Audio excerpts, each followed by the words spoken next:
Hello everyone, I'm the Creep's Cabin. I know you use these videos to fall asleep. So before that, like the video and subscribe to the channel. Also, where are you from and what time are you watching? Now get comfortable and relax.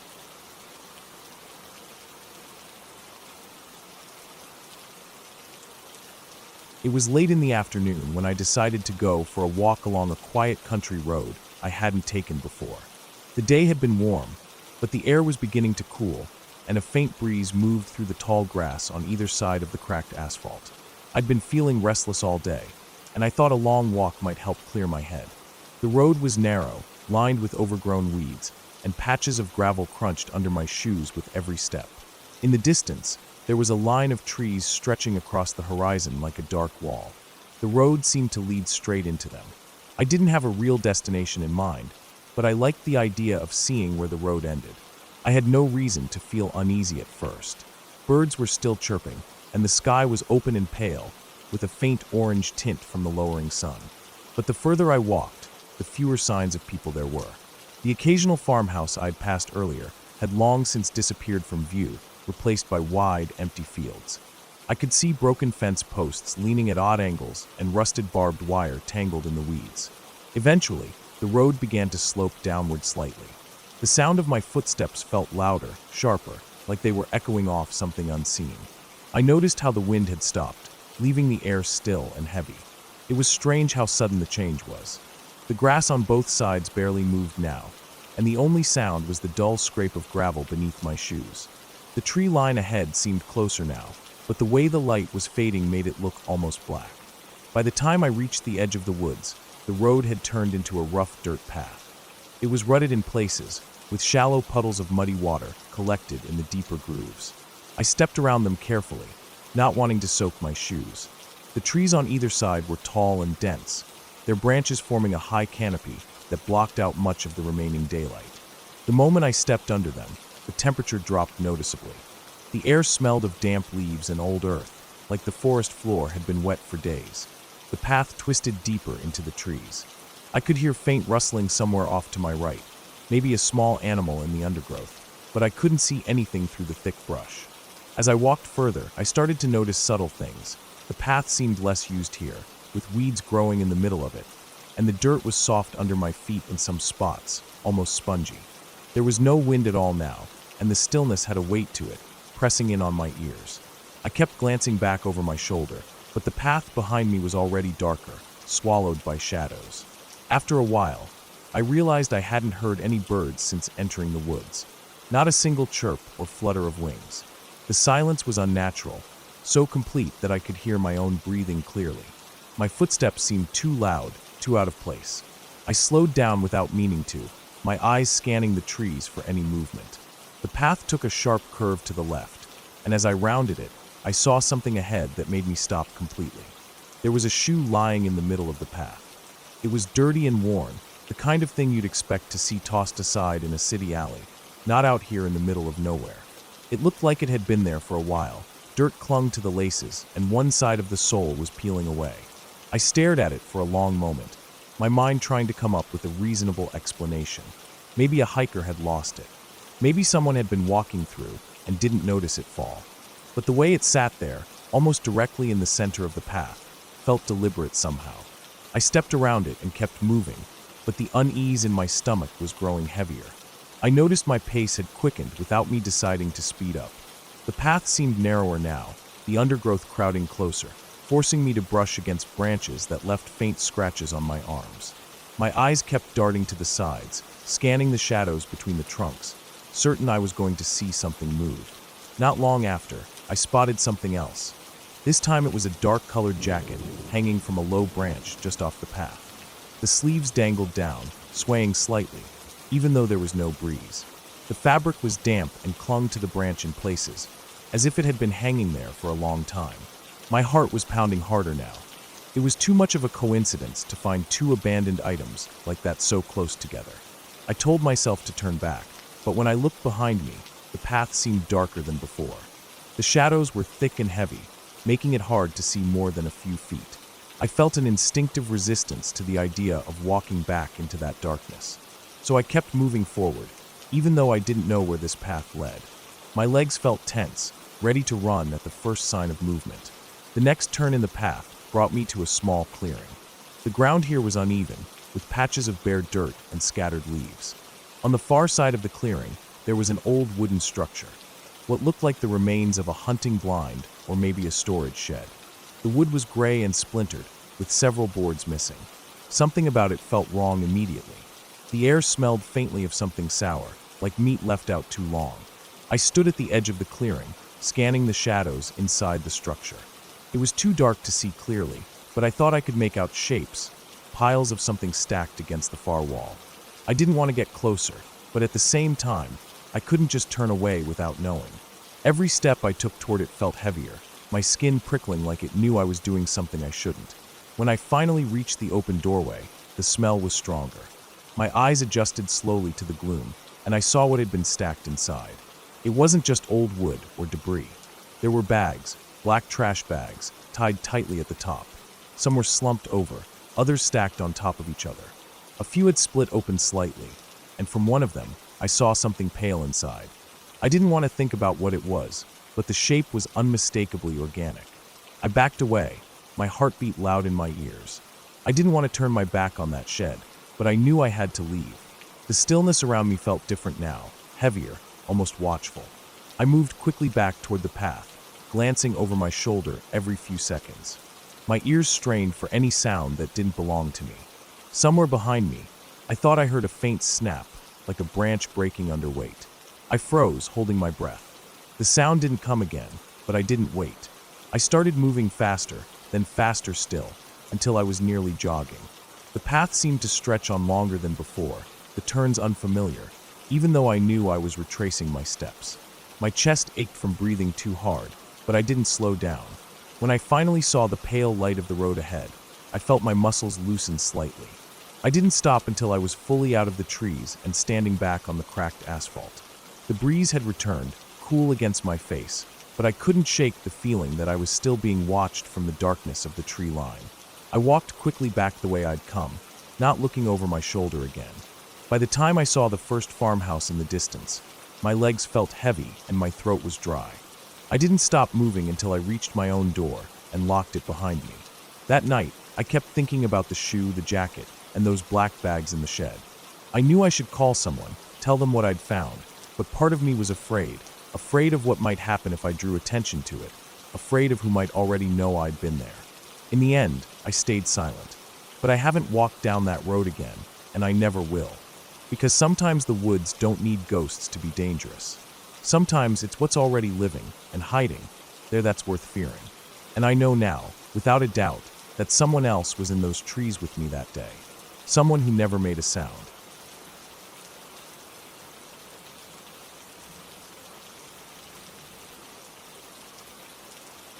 It started late in the afternoon, just before the light began to thin. The air had that heavy late summer feeling, still warm, but with a faint coolness slipping in, reminding me that night wasn't far. I had been walking along a narrow, barely used trail that cut through a stretch of woods about 10 miles from town. I'd been here before in daylight, but never stayed late, never stayed long enough to hear the forest change its tone when the sun went down. The trail was uneven, roots crossing in every direction. Dry leaves clung to my shoes, crunching under every step. On both sides, the trees rose close together, tall and thin, their branches tangling into a loose canopy that blocked out most of the sky. Patches of dim light slipped through the gaps, falling on the forest floor in broken shapes. The deeper I went, the less I could see the horizon. It felt like I'd stepped into a space where time slowed down, where the rest of the world was far behind me. The further in I went, the quieter it got. Even the occasional bird call began to fade until I was left with only the sound of my footsteps. I could feel the sweat starting to dry on my skin, the air cooling just enough to make the dampness uncomfortable. A light wind moved through, barely strong enough to rustle the leaves above, but it carried a faint smell of damp soil, wood, and something else, something sharp, like the tang of rust. I stopped once to take a drink from my bottle and noticed how still everything was. Not just quiet, but still, like the trees themselves were holding their breath. I couldn't see the trail ahead clearly anymore. It had grown thinner, the dirt path narrowing and fading under a layer of leaves and twigs. I remembered there was an old stream somewhere deeper in, and I thought maybe I'd head toward it before turning back. As I walked, I began noticing small details that didn't feel right. A broken branch hanging lower than it should, as if it had been snapped recently. The way the dirt was disturbed in certain spots, almost like shallow drag marks. A section of moss scraped clean from a fallen log, as though something heavy had slid across it. It wasn't enough to raise full alarm, but enough to make me slow down, to keep scanning the shadows ahead. The light was dimming fast now, the colors shifting from golden to gray. The air cooled more noticeably, and the shadows thickened. I could feel the first traces of that familiar unease. Nothing I could explain, just a tightening in my chest and the growing urge to turn around. I kept walking, but slower, every step quieter, more deliberate. That was when I heard it, faint at first, almost lost in the wind. A single, soft sound from somewhere ahead and to the left. It wasn't an animal cry, not quite. It was more like the sound of something heavy shifting its weight on the forest floor, leaves crunching under slow, deliberate pressure. I froze, every muscle tensing, my ears straining. For a moment, nothing. Then another step, heavier this time. The sound wasn't rushing toward me or moving away. It was steady, slow, unhurried. My eyes scanned the space between the trees, but there was nothing clear, only shapes in the dim light. The wind picked up slightly, making the leaves flutter, and for a moment I thought maybe it was just a deer. But then I realized something was different. A deer would move lightly, in short bursts, pausing, darting. This was heavier, spaced evenly like a person walking.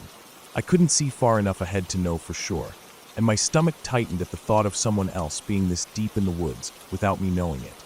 I stepped off the trail slightly, pressing myself between two thick trunks, my feet sinking slightly into the damp layer of leaves and soil. The sound continued, coming from somewhere just beyond a line of brush. I could almost picture the shape of something tall moving slowly, but I couldn't make out any details. I held my breath without realizing it, my ears catching every crunch of leaves, every shift of weight. Then the sound stopped. The silence that followed was worse. I stayed frozen, counting the seconds in my head. 10 seconds. 15. 20. I didn't move. My heart was beating hard enough to feel in my neck. Somewhere in that silence, a faint sound came from behind me. A different direction entirely. It was softer this time, like a careful step, and it came from much closer. I turned my head slowly, scanning the dim space between the trees, but again nothing. The shadows seemed thicker now, stretching longer as the last light drained from the sky. I felt the air shift slightly, a faint breeze on the back of my neck that shouldn't have been there. It made me move. I stepped back toward the trail, my feet crunching louder than I wanted them to.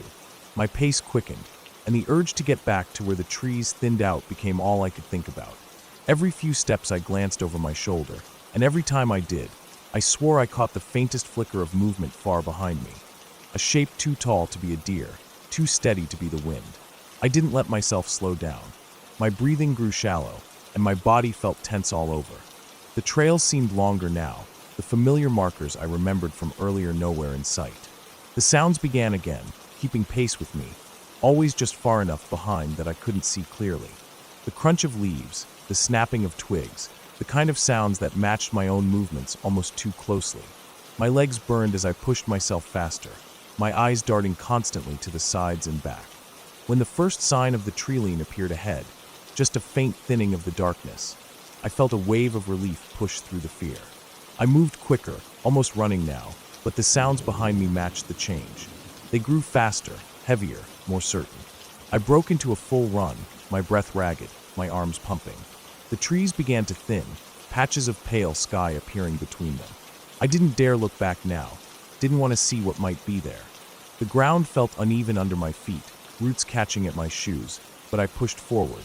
When I finally burst out of the treeline into the open clearing near the road, I didn't stop. I kept moving until I was well out into the open, away from the shadows. Only then did I turn, my chest heaving, my eyes locked on the dark wall of trees I had just come from. Nothing moved. I stood there for a long time, watching, waiting for some sign of what had been behind me. The forest looked calm again, quiet, as though nothing had happened. But deep down I knew it wasn't empty. Something had been there, keeping pace with me, watching me without a sound until it decided to move. Even as I walked away, back toward the road and the faint glow of distant streetlights, I kept looking over my shoulder. I could still feel the weight of eyes on me, the memory of footsteps that matched my own. That night, lying in bed, the sound of crunching leaves wouldn't leave my head. It was steady, slow, unhurried, the sound of something that had no reason to rush. Something that knew exactly where I was and exactly how far I could run before the trees ended.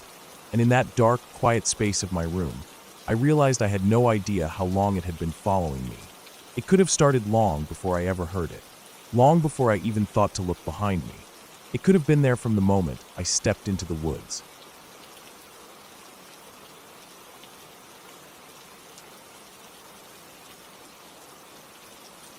I had been driving since early morning, trying to make it to my cousin's place before nightfall.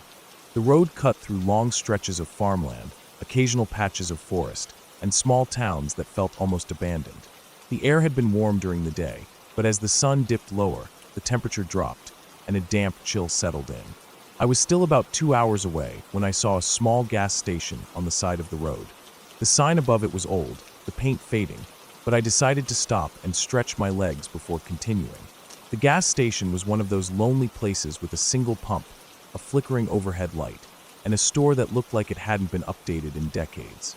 Inside, the smell of stale coffee and old wood mixed together. I grabbed a bottle of water and a pack of crackers, paid in cash, and stepped back outside. The air felt heavier now, with the last bits of daylight slipping away. I got back in my car and kept driving, watching the landscape flatten out, the fields stretching so far they seemed to meet the horizon. The two-lane road ahead of me wound slightly, and then straightened for long, empty stretches. I noticed how few cars passed by, maybe one every 20 minutes. After a while, the road narrowed, and dense woods replaced the open fields. The trees leaned over the road, their branches tangled like a net, making the fading light dim even faster. By the time I reached the midpoint of that wooded stretch, it was almost fully dark. My headlights cut a narrow tunnel through the blackness, and the beams bounced off trunks and low branches. The road was smooth at first, but then I hit a rough patch, the kind where the asphalt breaks up into jagged edges and gravel. I slowed down, feeling the crunch under my tires. That's when I saw something just ahead, what looked like a dark shape lying across part of the road. At first, I thought it might be a fallen branch, but as I got closer, I saw it was too big and too oddly shaped for that. I slowed more, my hands tightening on the steering wheel. It was an animal, a deer maybe, lying on its side. My headlights lit up its legs, twisted at angles that didn't seem right. Its chest rose and fell shallowly, meaning it was still alive. I stopped the car about 10 feet away. The deer's head lifted slightly, and I caught the reflection of its eyes for just a moment. But then, from the darkness beyond the trees, I heard something else, a faint crunch of leaves. It was slow, deliberate, and it was getting closer. My instinct told me to just drive around the deer, but the way it was lying made that impossible without going off the road. The noise in the trees stopped. I sat there, staring into the blackness between the trunks, waiting for something to move. My heart was pounding, and I could feel that prickly sensation in my skin that comes when your body is screaming that something isn't right. I rolled forward slightly, thinking maybe I could nudge the deer enough to pass. But just as I eased forward, there was another sound from the woods, a single, heavy footstep. Not the quick scurry of an animal. Slow, measured. I stopped again. My headlights caught brief flashes of something pale between the trees. It was too far to make out clearly, but I knew it wasn't another deer. It stood still for a long moment, and then it moved, stepping deeper into the shadows. I didn't like the feeling in my stomach. I backed the car up, the tires crunching on gravel, then turned sharply and went off onto the narrow shoulder. The edge dropped off into weeds and underbrush, and my car tilted slightly as I maneuvered past the deer. As soon as I cleared it, I pressed on the gas and drove until the woods thinned and I reached an open stretch again. I kept glancing in my mirrors, expecting to see something step out into the road behind me, but there was nothing except the empty asphalt disappearing into darkness. About 10 minutes later, I noticed my gas gauge was lower than I thought it would be. That stop at the station earlier had been quick, and I'd only gotten enough to make it comfortably to my cousin's, but the detour around the deer had eaten up more fuel than I'd planned. I pulled over briefly to check my map, and saw there was a small town about 6 miles ahead. It wasn't much, but it had a gas station marked. When I got there, the place was dimly lit and completely deserted. The pump had an old analog meter and a faded sign saying it was self-serve, cash only. I filled the tank and stood there for a moment listening. The night air was so quiet it felt unnatural. No crickets, no wind through the trees, just silence. I got back in my car and drove on. The road out of that town curved back into more wooded areas, but this time the trees were thinner. I felt a little more at ease until I saw something up ahead again. Two small points of light reflecting back at me from the side of the road. They were low to the ground, probably an animal's eyes, I thought. As I got closer, the eyes vanished, and I caught a glimpse of movement as something darted into the underbrush. I drove past, trying not to focus on it too much. About half an hour later, I finally pulled onto the long rural driveway leading to my cousin's property. The driveway itself was lined with trees, their branches reaching high enough not to block the view of the sky. The house came into sight, lights glowing warmly in the windows. But as I got closer, I noticed something odd, a single fresh set of muddy footprints leading up the gravel drive, veering slightly into the grass, and then disappearing into the tree line to the right of the house. I slowed down again, staring at those tracks. They were human, barefoot. The ground was damp from an earlier drizzle, and the prints looked recent, the edges still crisp. They were spaced in a way that suggested the person wasn't running, but walking steadily. I stopped the car in front of the house and looked toward the trees, but the darkness there was thick, hiding everything beyond the first few feet. A faint unease crept back in, the same kind I'd felt back on the road with the deer. I sat there for a moment, engine running, trying to listen for anything. The night was still quiet, but that silence didn't feel peaceful. It felt like something was holding its breath. I got my bags from the car quickly and went inside. My cousin wasn't home yet. He had mentioned earlier he might be late from work, but the house felt too still. I checked the locks twice, then went to the front window and peered out. The gravel driveway was empty, but I could just make out the faint outline of those footprints still pressed into the grass. For the rest of the night, I kept the lights on and stayed near the windows listening. Every so often, I thought I heard faint movements outside, a branch bending, leaves shifting, but it was too irregular to be the wind. I didn't sleep until I heard my cousin's car pull in sometime past midnight. The next morning, I went outside. The footprints were still there, but now there was something else. A second set. These were much fainter, as if whoever made them had been standing in one place for a while, right near the edge of the trees, just facing the house. And I knew, without wanting to admit it, that whoever had been out there on that road the night before had somehow made their way here.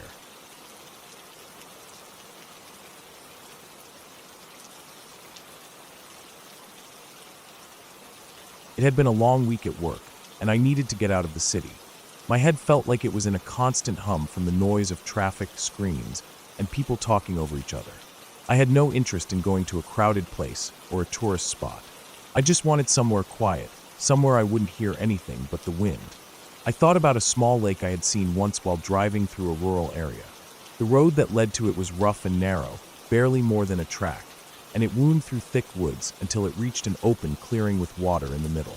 I remembered thinking that it would be a perfect place to camp if I ever wanted to be alone. That Saturday, I threw my gear in the back of my car: tent, sleeping bag, a cooler with food, and some basic camping supplies. I didn't even bother telling anyone where I was going. I wanted to completely disappear for a night or two. The drive was long and slow. The pavement gave way to gravel, then to dirt, and eventually to that uneven track. My tires crunched over rocks and dipped into ruts filled with muddy water. The trees on either side leaned in, blocking most of the light, so that even though it was mid-afternoon, the road ahead looked dim. When I finally reached the clearing, it felt exactly as I remembered, silent except for the faint sound of water lapping against the shore and the occasional rustle of leaves. The lake was calm, with the sunlight reflecting off it in a glare that made me squint. Tall grass grew along the edges, and there were no signs of other campers or even any human activity. I set up my tent about 30 feet from the water, just close enough to hear it at night. I spent the rest of the afternoon collecting small branches for a fire. The ground was soft from recent rain, and my boots sank a little with each step. The air smelled of wet earth and pine. I walked around the edge of the lake for a while, just taking in the stillness. A few dragonflies hovered over the surface, and now and then I'd see the ripple of a fish breaking the water. The trees around the lake were dense, and beyond them, the forest looked almost black. There was something about those shadows that made me glance over my shoulder more than once, but I told myself it was just because I wasn't used to such complete quiet. By evening, I had a small fire going. I cooked a simple meal and sat watching the sky fade from pale blue to orange to deep purple. As darkness settled in, the lake turned almost mirror-like, reflecting the stars. The air cooled quickly, and the firelight became my only comfort against the surrounding blackness. I heard the occasional splash from the lake, but otherwise it was silent. Too silent, in a way. Even at night, I expected to hear insects, maybe a frog or two, but it was as if the forest was holding its breath. Around 9, I decided to take a short walk with my flashlight. I followed a narrow path that led into the trees, just to stretch my legs before turning in. The beam from my light cut a narrow tunnel through the darkness, illuminating the rough bark of the trees and the occasional glint of moisture on leaves. I didn't go far, maybe 100 feet, before I heard something. It wasn't loud, but it was distinct, the sound of twigs snapping, somewhere deeper in the woods. I stood still listening. The sound came again, then stopped. I told myself it could be a deer. This was their territory, after all. But there was something about the rhythm of the steps that didn't feel like an animal's random movement. They were steady, deliberate, almost as if someone was pacing slowly. I stayed there for another minute, my flashlight aimed in the direction of the noise, but saw nothing. Eventually, I turned and went back to my camp. The unease stayed with me, though.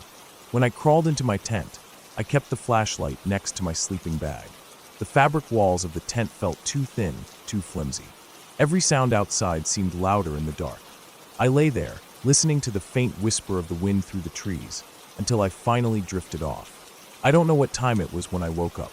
The fire had burned down to embers, and the inside of the tent was completely dark. At first, I thought it was just the quiet that woke me, but then I heard it, footsteps again. Slow, crunching in the grass. They were close. Too close. I held my breath and strained to hear. The steps circled around my tent, pausing every so often, as if whoever, or whatever, it was listening for something inside. My heart was pounding so hard I thought it might be loud enough to give me away. Then the sound stopped. I lay there frozen for what felt like several minutes, afraid to move. Slowly, I reached for my flashlight, but before I could turn it on, there was another noise. Not footsteps this time, but the sound of something brushing against the tent wall, just inches from my head. The fabric shifted slightly inward, like a hand pressing on it. My mouth went dry. I didn't move. The pressure disappeared, and I heard the steps again, moving away this time, toward the water. I stayed awake the rest of the night, sitting up with my back against my pack, flashlight in hand. I didn't hear anything else until the faint light of dawn started to seep through the tent walls. When I finally stepped outside, the ground was damp with dew, and there were footprints in the grass. They weren't animal tracks, they were human, barefoot, from the look of them.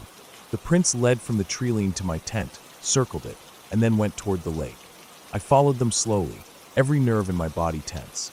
The prints went right to the edge of the water and stopped. I scanned the surface, but it was calm, as if nothing had disturbed it. The woods behind me were silent, but that silence no longer felt peaceful. It felt like something watching and waiting. I packed up quickly, barely taking the time to fold my tent. My hands shook as I shoved everything into the car. As I drove out, the narrow track seemed even darker than before, the trees crowding in on both sides. Every shadow between them looked like it could hide someone. I didn't stop until I hit the main road.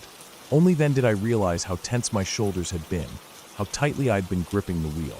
I kept glancing in the rearview mirror, half expecting to see someone standing in the road behind me. There was never anyone there, but the feeling didn't go away. Even when I was miles from the lake, I felt it, that quiet, steady presence just out of sight. Later, when I thought about the footprints, I realized something that made my skin crawl all over again. The ground was soft, and I had left my own prints near the tent when I went for my evening walk. But the ones I'd seen in the morning were deeper, heavier, and they overlapped mine in places. Whoever had been there had been walking in my steps, following exactly where I had gone. That night, safe in my own bed, the silence of my apartment should have been comforting. But it wasn't. Every creak of the building, every faint sound from outside, felt sharper now, more deliberate. I kept thinking about that moment in the tent when the wall had pressed inward, about the weight of it, the stillness before it moved away. I didn't go camping again after that. Not alone.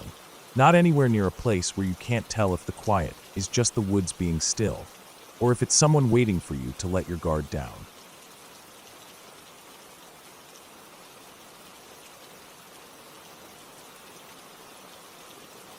It was a little past 6 in the evening when I decided to take a walk.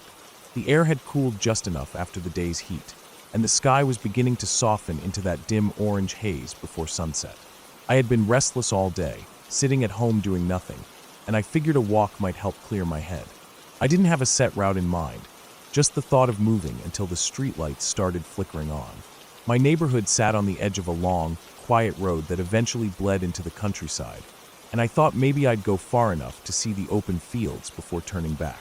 As I walked, the sound of the city dulled. The hum of traffic faded into the background, replaced by the occasional chirp of a bird or the rustle of leaves in the wind.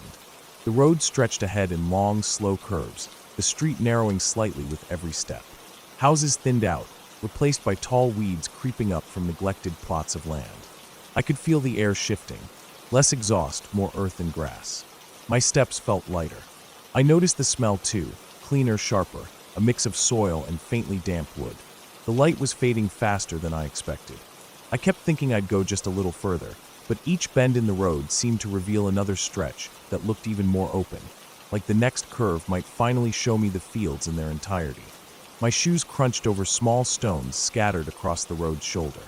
The only consistent sound was the rhythmic scuff of my steps and the faint whistle of wind through the tall grass. Eventually, I reached a point where the asphalt looked cracked, almost forgotten. On one side, a row of old wooden fence posts leaned at awkward angles, some half buried in the weeds. Beyond them was a field, wide, empty, with patches of brown dirt breaking through the grass. On the other side of the road stood a wall of trees, thick and dark, their branches tangled together in a way that made the inside seem much darker than the road itself. I paused, staring into that tree line. Even from where I stood, the air in there seemed different, cooler, heavier. The ground under the first few trees was bare, covered in a mat of dead leaves. It didn't look like a place people walk through often. I turned back toward the road, but something about the trees kept pulling my eyes. I couldn't explain why. It wasn't curiosity in the usual sense. It was more like a pull, a subtle pressure to just step closer. The wind picked up, and for a moment, the branches swayed and revealed a narrow opening between the trunks. It wasn't a clear path, more like a gap in the growth. I stepped toward it almost without thinking.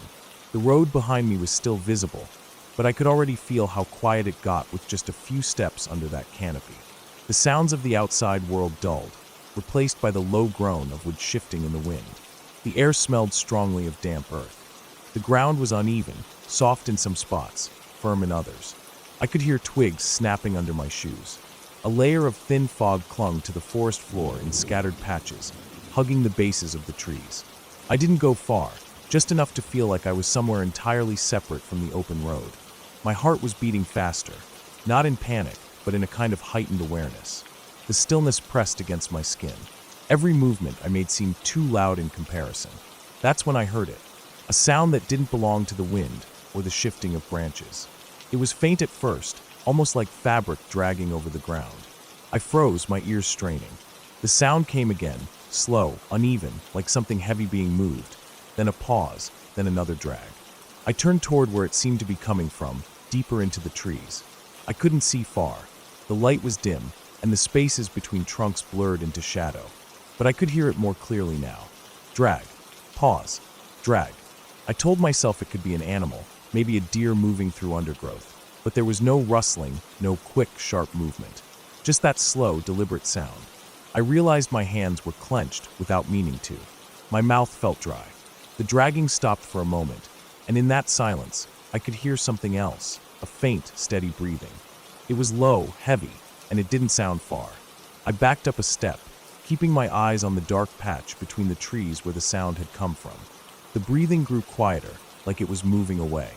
But as I shifted my weight to turn back toward the road, I caught a flash of movement, something pale against the dark. I didn't get a clear look, just the brief impression of a shape slipping behind one of the larger trunks. My skin prickled all over. I moved quickly then, keeping my steps as quiet as I could, retracing my way to the edge of the trees. The road looked brighter than it had before. The last streaks of daylight stretched thin across it. I stepped out and felt the air change instantly, lighter, easier to breathe. I walked faster, putting distance between myself and that opening. I didn't turn around. I made it back to the first streetlight before I slowed down. My pulse was still high, and I could feel the sweat cooling on my back. I glanced behind me. The bend in the road hid the opening to the trees now. I kept moving, telling myself I'd gone far enough for the day, that I'd stick to the busier streets next time. But the sound of that dragging stayed in my head all the way home, along with the faint image of that pale shape disappearing into the dark. Later that night, I lay in bed replaying it in my mind. I kept trying to think of ordinary explanations. Maybe it was a person moving something. Maybe it was an animal carrying something heavy. But each time I thought about that slow, steady breathing, my chest tightened. It wasn't the kind of sound that came from a creature startled or curious. It had a patience to it, like it didn't need to rush. The next day, I decided to avoid that stretch of road entirely. I didn't even want to see the field or the line of trees again. But as the days went by, the memory of it didn't fade. If anything, it became sharper, the details clearer.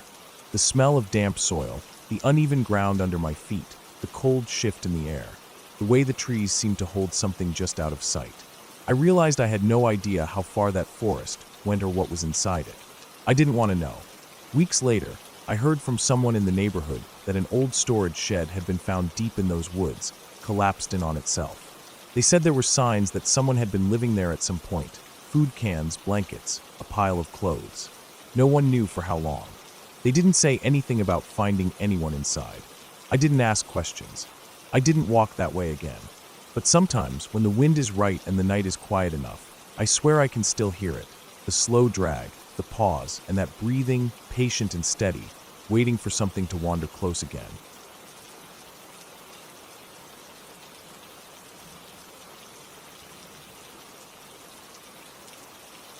It had been a long week at work, and I wanted to clear my head. Driving out of the city seemed like the best option. I didn't have a set plan, but I ended up following the highway into the countryside, then turning down smaller roads until I found myself surrounded by nothing but empty fields and patches of thick woodland. The air was cooler out there, the kind that carried a faint, earthy smell after a recent rain. I kept driving until I came across a narrow dirt road that cut through a dense line of trees. There was no sign or marker, just a break in the green. It looked quiet, untouched. I slowed down, glanced at my phone to see if I had signal, barely one bar, and decided to pull in. The tires crunched over gravel and loose dirt as branches leaned in overhead, blotting out most of the daylight. The road wound deeper into the woods, the occasional shaft of sunlight breaking through the canopy. After a couple of minutes, I reached a small clearing. It wasn't much, just a flat, open patch with a ring of old stones in the center, maybe the remnants of a fire pit. Fallen branches littered the ground, and the grass was high in places, swaying in the breeze. It felt far away from everything, the kind of spot you could sit in for hours without hearing a single human sound. I cut the engine and sat there for a moment, letting the quiet sink in. The silence was heavy. No hum of distant traffic, no chatter of people, just the faint rustle of leaves and the occasional creak of a tree swaying. I stepped out of the car, feeling the soft give of the ground under my shoes. The air smelled different here, richer, like layers of soil and moss and damp bark. I walked around the clearing, kicking at the dirt, running my hand along the rough surface of an old tree trunk. The trees surrounding the clearing were close together, their lower branches bare and upper branches thick with leaves, blocking out most of the sky. In some directions, the forest floor sloped downward, disappearing into darker, thicker growth. I stood still, listening. At first, I could only hear the faint shifting of leaves, but after a while, I noticed how every sound seemed distant, muted, like the air itself was swallowing them. I decided to take a short walk before heading back. I didn't have any gear with me, just my phone, wallet, and a bottle of water, but I figured I'd go no more than a few minutes in and then return. The ground was uneven and soft in places, covered in layers of fallen leaves that gave a faint crackle under my weight. Twigs snapped underfoot with sharp little pops. The deeper I went, the cooler the air became. The light dimmed, replaced by the greenish glow that comes from sunlight filtering through thick leaves. I passed moss-covered logs and clusters of mushrooms sprouting from rotting stumps. Every so often, I'd see a patch of animal tracks pressed into the damp soil. Deer maybe, or something smaller. After about 10 minutes, I realized I had been going downhill. The slope was gradual, but the forest had changed around me. The trees here were even closer together, their trunks dark with moisture. The air was still, almost too still. I stopped to take a sip of water and looked around. I couldn't see the clearing anymore. I turned, trying to retrace my steps, but every direction looked the same. Layers of trees, the same uneven ground, the same low blanket of leaves. I told myself to stay calm. I hadn't gone that far. All I needed to do was keep walking uphill, and I'd eventually find the clearing again. I picked a direction that looked slightly higher and started moving, keeping my pace steady. My footsteps were loud in the silence, and I started noticing how little else I could hear. No wind, no insects, no bird calls. Just the occasional sound of a branch creaking overhead. After a few minutes, I began to notice something else, a faint sound behind me. It wasn't constant, more like a soft, irregular crunch, as if something was stepping carefully over leaves and twigs. I stopped and turned. The trees stood still and empty. I told myself it was probably a squirrel or maybe a deer, but the sound had matched my pace before stopping when I stopped. I moved again, slower this time, listening. There it was, crunch, pause, crunch. Always a few steps behind. I didn't want to start running, but my chest tightened with the urge to move faster. I tried glancing over my shoulder without fully turning my head, catching only quick flashes of tree trunks and shadow. The sound continued, steady and deliberate. I began to notice the way it seemed to close the distance slightly whenever I slowed down. My breathing quickened, and I found myself gripping the bottle in my hand harder than I needed to, the thin plastic creaking under the pressure. The uphill path I'd been following began to flatten, and I realized I still couldn't see the clearing. I didn't recognize anything. Not the trees, not the shape of the ground, not even the way the light filtered through the branches. My legs felt heavier with every step. The sound behind me didn't fade. At one point, I caught a flicker of movement in my peripheral vision, a darker shape between the trunks, low to the ground, moving when I moved. My throat felt tight. I didn't want to stop, but my body was starting to push back against the steady climb. The ground suddenly dipped into a shallow depression, and I had to step carefully to avoid sliding. At the bottom, the soil was darker and softer, damp enough to hold a fresh set of prints. They were larger than I expected, not quite the shape of a human footprint, but not exactly an animal I could identify either. My stomach twisted. I forced myself up the other side and finally broke into a faster walk. The sound behind me quickened too, not trying to hide anymore. My heart was pounding so hard I could feel it in my ears. The forest around me seemed to close in tighter, the trees leaning inward like they were trying to block my way. Then ahead, I saw a break in the trees, light spilling in, brighter than anything I'd seen since leaving the car. I pushed toward it, ignoring the uneven ground and the branches snagging at my sleeves. The sound behind me grew sharper, louder, almost matching my pace now. I burst into the clearing, stumbling onto the patch of high grass.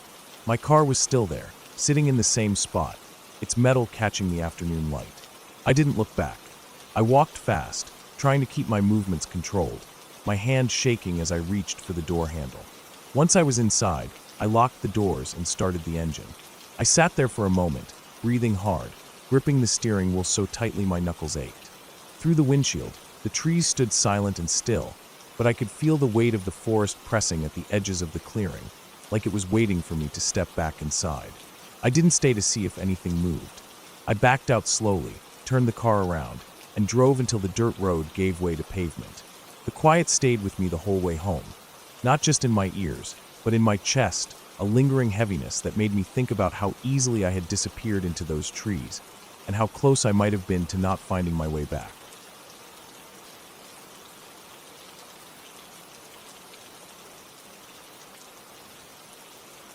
It was late in the afternoon when I decided to take the long way home.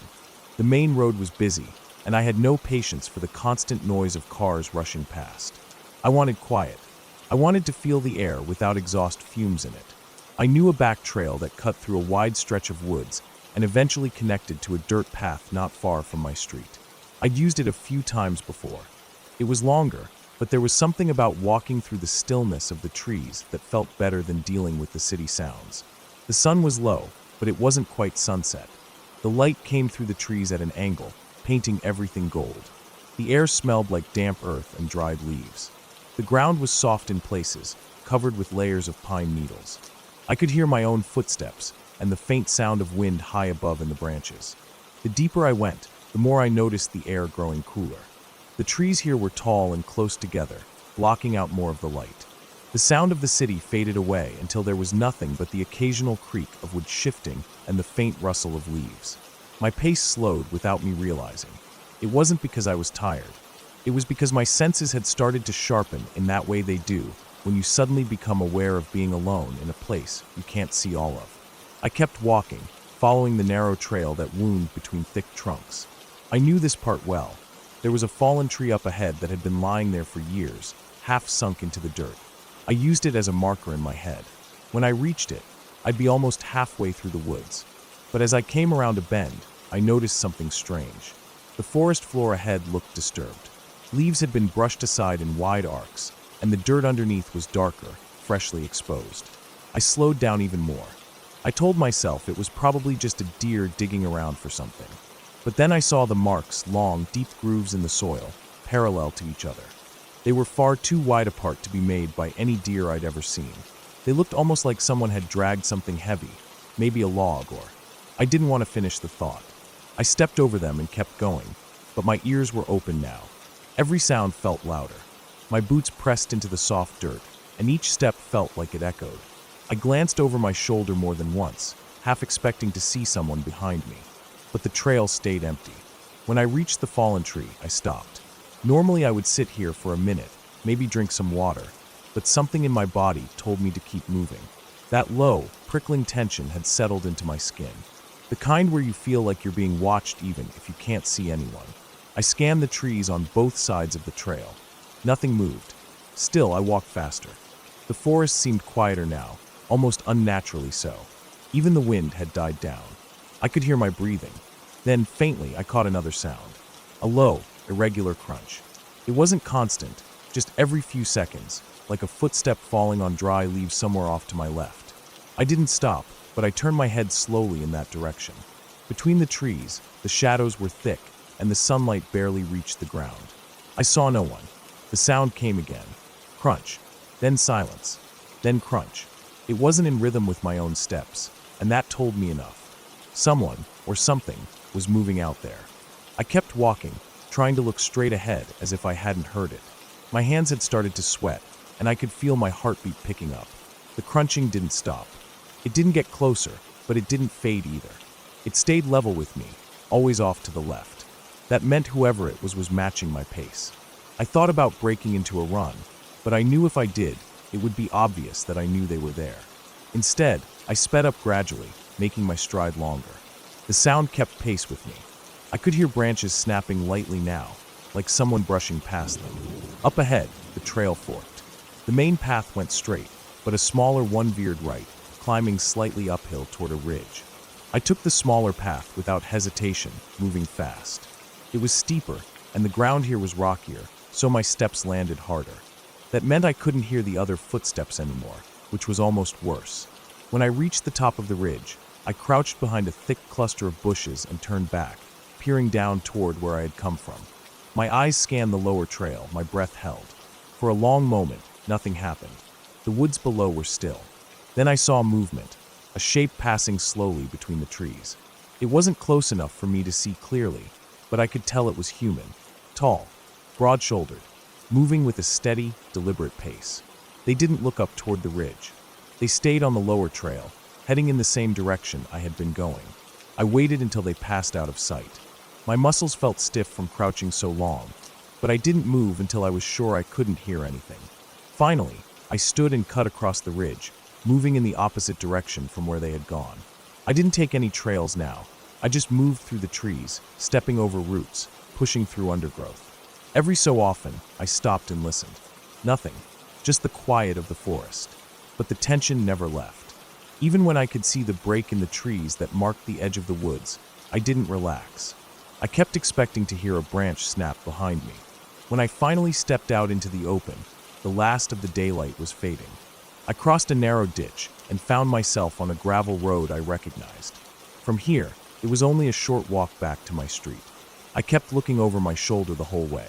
When I reached my front door and locked it behind me, the quiet of my house felt strange. It was the kind of silence that wasn't empty but heavy.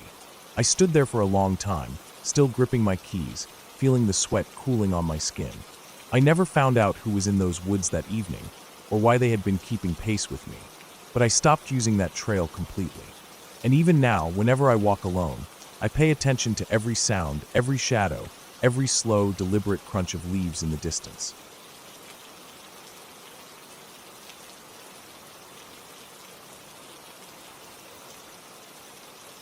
It was already late in the afternoon when I decided to take the long walk back home. I had been out in the hills all day, just wandering. There was something about the quiet out there that I liked, the way the wind carried through the grass, the way you could hear your own footsteps crunch against the dirt. I hadn't planned to stay out so long, but I kept going further, following the winding trails and uneven paths that led deeper into areas I had never really explored before. By the time I finally turned around, the sky was already showing that soft, fading light that comes right before sunset. I could feel the temperature dropping. The warm air of the day was being replaced by something cooler, sharper. My jacket wasn't thick enough for the evening chill, but I told myself it wouldn't be long before I reached the main road again. I walked faster, trying to retrace my steps. The trail seemed less familiar now. Out in the distance, the rolling hills and scattered trees looked darker, their edges blurring together as shadows stretched longer across the ground. The light was slipping away fast. I remember glancing over my shoulder more than once. The feeling crept up slowly, like when you think someone might be matching your pace a few steps behind you. There was no one there, just the open land and the rustle of wind through the dry grass. Still, every few minutes I would find myself checking again. My boots made steady crunching sounds on the path, and somewhere far off I could hear the faint call of some birds settling in for the night. The trail narrowed as I went, and the weeds grew taller along the edges. My legs brushed through them, and sometimes they snapped back against my shins. A patch of ground up ahead was damp, my boots sinking slightly as I stepped across it. I noticed footprints pressed deep into the mud, fresher than I expected. They weren't mine. They were larger, heavier, and going in the same direction I was headed. I slowed down without meaning to, staring at them. They looked like they had been made recently, maybe within the hour. I told myself there were plenty of hikers or hunters who came through here, but the thought didn't feel convincing. The air felt heavier the further I went. I could smell the dampness of the soil and something else faintly sharp, almost metallic. My ears tuned into every sound now, the whisper of grass, the scrape of a branch shifting in the wind. I kept telling myself it was just the quiet getting to me, but the tension in my chest kept growing. I tried to walk faster, but my steps still felt too slow.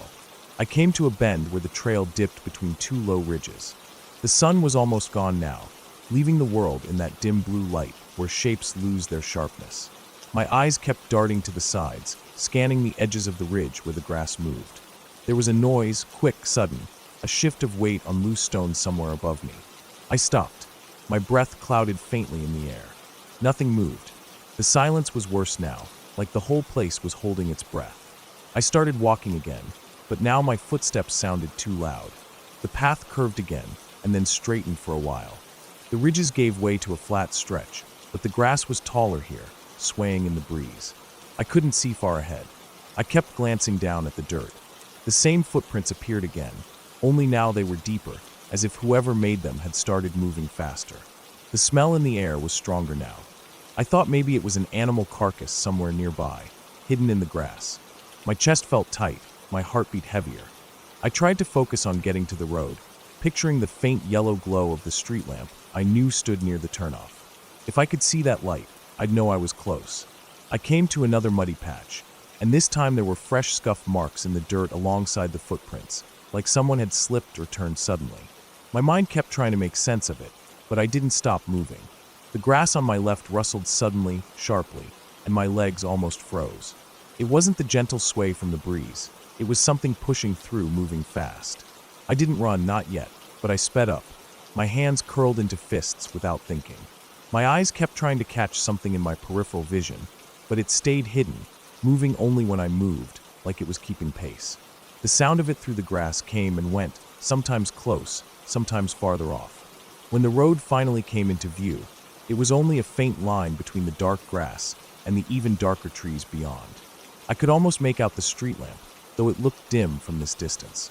My legs felt heavier with every step now, like I had been walking uphill for miles. I glanced behind me once more, and in that moment I thought I saw movement, just a dark shape sliding between the grass and the shadow of the ridge. It was too far to make out clearly, but it was enough to jolt something in me. I started running. My boots pounded the dirt, my breath coming in sharp bursts. The sound in the grass quickened too, keeping pace. My chest ached, but I didn't stop. The road grew closer, but it still felt far. The street lamp flickered once, or maybe it was just my eyes bouncing with the motion. When I finally reached the edge of the road, I stopped just long enough to turn and look back. The trail behind me was empty, the tall grass swaying gently as if nothing had been there at all. My lungs burned, my hands shook, but nothing moved in the fading light. I stayed there for a few minutes, scanning the path. The air smelled cleaner here, the metallic edge fading. My breathing slowed, but the weight in my chest didn't. Eventually, I walked the rest of the way home without looking back again. Even when I reached my street and saw the familiar houses, my mind kept replaying that stretch of trail, the footprints in the mud, the sound in the grass, and that single flicker of movement before I ran. That night, I couldn't sleep. Every creak of the house made me tense. Every faint noise outside made me think of the sound of something moving just out of sight. I told myself over and over that it was probably just an animal, maybe a deer, maybe a stray dog, but that didn't explain the weight in those footprints, or why it kept perfect pace with me until I reached the road. I've walked that trail plenty of times before, but I haven't gone back since. Even now, weeks later, when I picture it, the light in my memory is always fading, the grass always moving in that slow, steady way, and the sound in my head is always the same, something walking, just far enough away to keep me from seeing it, but close enough to never let me forget it was there.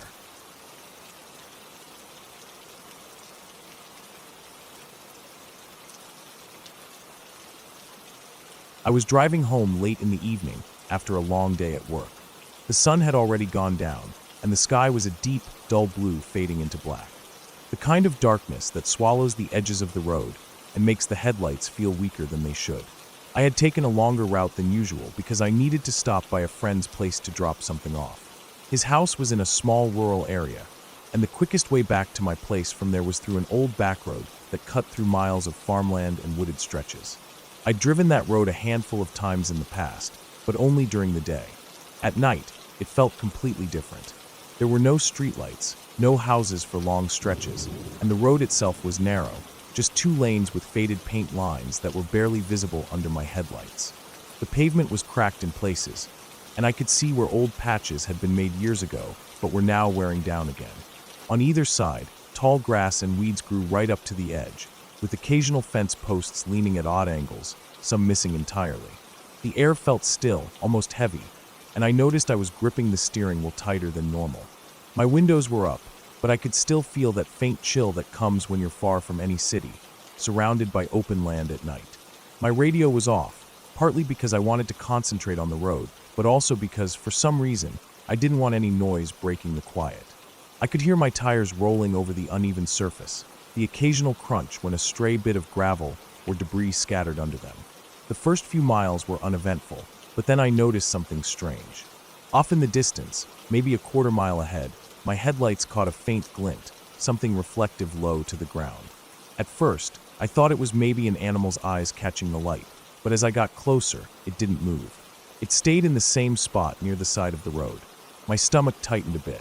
As I passed, I realized it was just a crushed soda can lying near the edge, the aluminum catching the beam for a second before disappearing into the darkness behind me.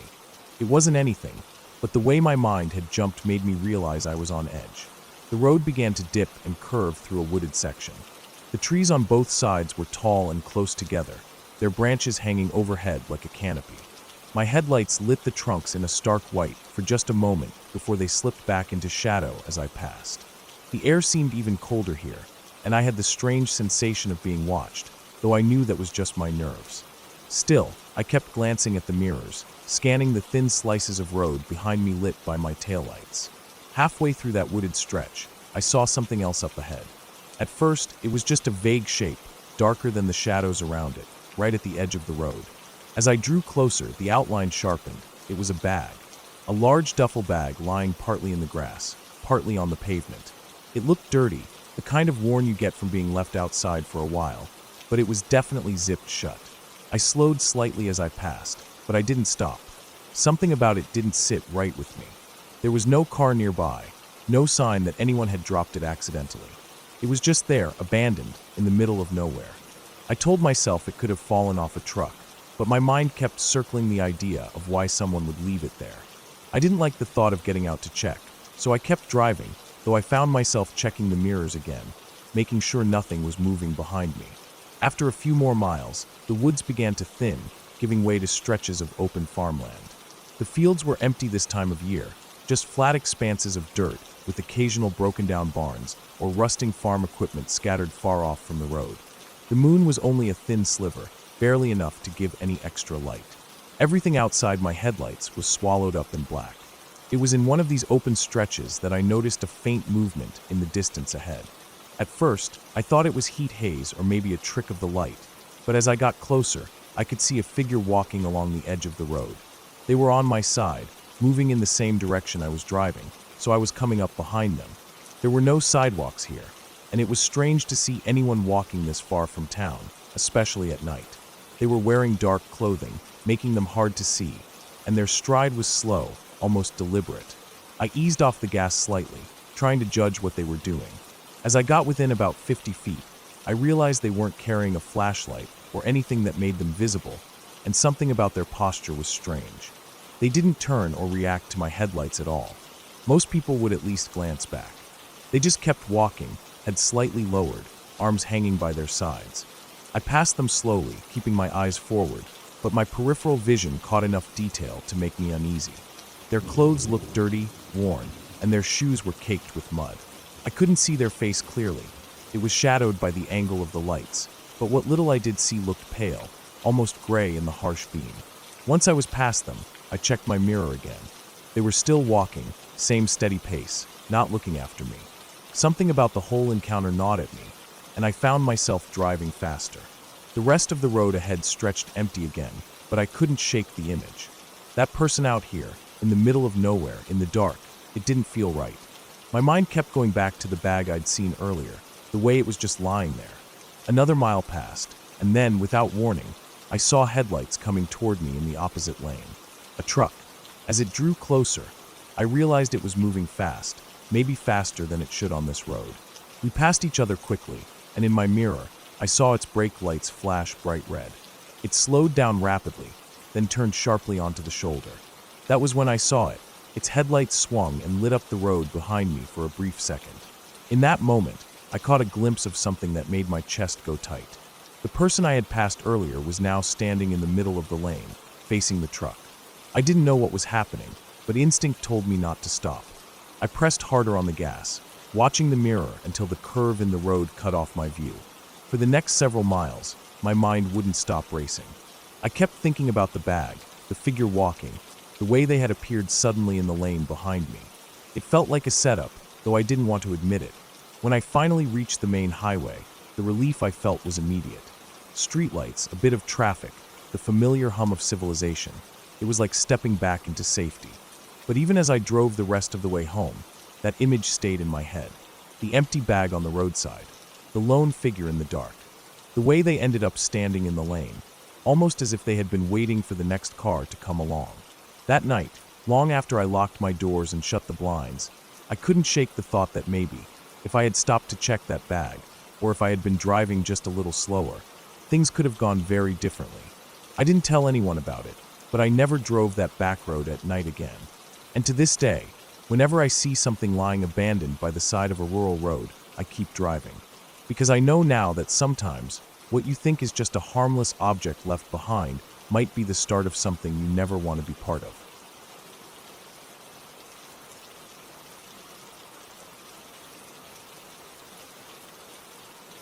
It had been one of those warm, still summer evenings where the air felt thick and heavy.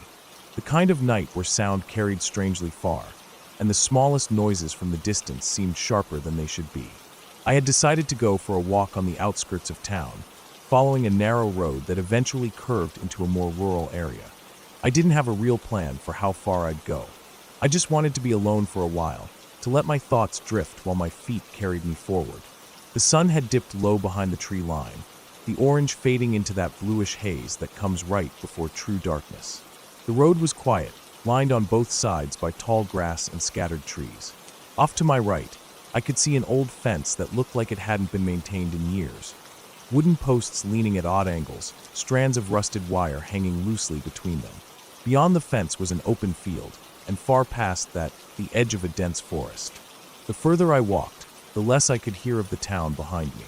No cars, no voices, just the steady sound of my own footsteps on the gravel shoulder of the road and the faint chirping of crickets hidden in the grass. I could smell the faint scent of dry dirt and something sweet, maybe wildflowers, though it was hard to tell with the air so still. I had walked this way during the day before, but never at night. The change in light made the familiar path feel unfamiliar.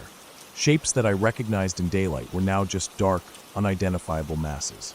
I passed a small gravel driveway that led to an abandoned farmhouse. I'd seen it before, boarded up windows, peeling white paint, the roof sagging in the middle. There was no driveway gate, just a pair of weathered posts and weeds pushing up through the gravel. Normally I wouldn't think much of it, but tonight something about it made me pick up my pace.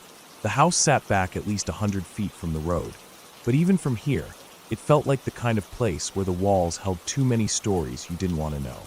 By the time I reached the bend in the road, the last light had drained from the sky. The moon hadn't risen yet, so everything was lit only by that dim, residual glow from the horizon. I could still see the outlines of the trees against the sky, but the ground around me was dark. My shoes crunched over loose gravel, and the sound seemed louder now. That was when I heard it, something moving in the grass behind me. It wasn't a small rustle like a mouse or bird would make. This was slower, heavier. I stopped walking and held still, listening. For a moment, there was nothing but the distant chirping. Then I heard it again, several slow steps through dry grass, the sound of stems bending and snapping under weight. I turned my head just enough to glance over my shoulder, but I couldn't see much through the darkness. The field on the left side of the road was open, but the right side, the one with the fence, had patches of trees and undergrowth that were now just a deep wall of black. I told myself it was probably a deer, maybe even a stray dog, and kept walking. My pace was faster now, my breathing a little more noticeable in my own ears. The footsteps in the grass followed. They weren't matching mine exactly. They'd stop for a few seconds, then start again, almost like whoever or whatever was there was pausing to listen to me before continuing. The sound stayed close, maybe 20 or 30 feet back, but I still couldn't see anything when I glanced behind me. I kept walking, trying not to make it obvious that I was aware of the noise. The road narrowed as it went uphill, and to my right, the ground sloped down sharply toward a thicket of trees. The fence was gone now, replaced by just a sharp drop into shadow. I realized how isolated this stretch was. If someone stepped out from the trees, there would be nowhere for me to go except forward or backward. As I crested the hill, my stomach sank. Ahead of me, the road stretched into darkness without a single streetlight. I could see the silhouette of another stand of trees blocking most of the horizon, and between me and those trees was nothing but black. The footsteps behind me stopped again, and the silence was almost worse than the sound. I told myself I should just turn around and head back toward town. At least that way I'd be walking toward light instead of into nothing. I slowed down, ready to turn, when I heard a sound that made my chest tighten. It was a long, slow exhale, the kind you only hear when someone's standing close enough for you to know it's meant for you to hear. I froze completely. My skin felt cold, even though the air was warm. The sound had come from my right, just off the edge of the road where the drop-off was. I didn't dare look fully, but I could see the faint outline of movement in the dark. Something, or someone, was standing just past the edge, perfectly still now. I forced my legs to move and started walking again, this time faster. My steps felt clumsy, too loud. I could hear my own breathing getting heavier, and I hated how much noise I was making. Every few steps, I caught more movement in my peripheral vision, subtle shifts, like whoever was there was keeping pace just out of sight. The road finally started to curve back downhill, and I knew that a small bridge was coming up. Underneath it was a shallow creek, usually just a trickle, but the trees around it made that part of the road even darker. I didn't want to go through it, but I didn't have a choice. As I reached the bridge, I heard the footsteps again, but this time they were faster, closing the distance between us. My pulse pounded in my ears, and without thinking, I broke into a jog. The crunch of gravel under my shoes mixed with the sound of something moving quickly through the grass and dirt beside me. When I reached the other side of the bridge, I finally looked back. For just a second, in the faint light from the horizon, I saw a shape, tall, human, hunched slightly forward. It didn't move when I turned, but I knew it had been following me. I didn't stop running. The road ahead began to climb again, and I could see the faint glow of town lights in the far distance. My lungs burned, and my legs felt heavy, but I didn't slow down until I was well past the last bend and could see houses ahead. When I finally stopped, I turned back one last time. The road was empty. No sound but the faint rustle of leaves in the warm night air. But I knew that if I had walked any slower, or turned to see too soon, I might not have made it back. Even now, when I walk that way in daylight, I can still picture that stretch of road exactly as it was that night, quiet, empty, but never really alone.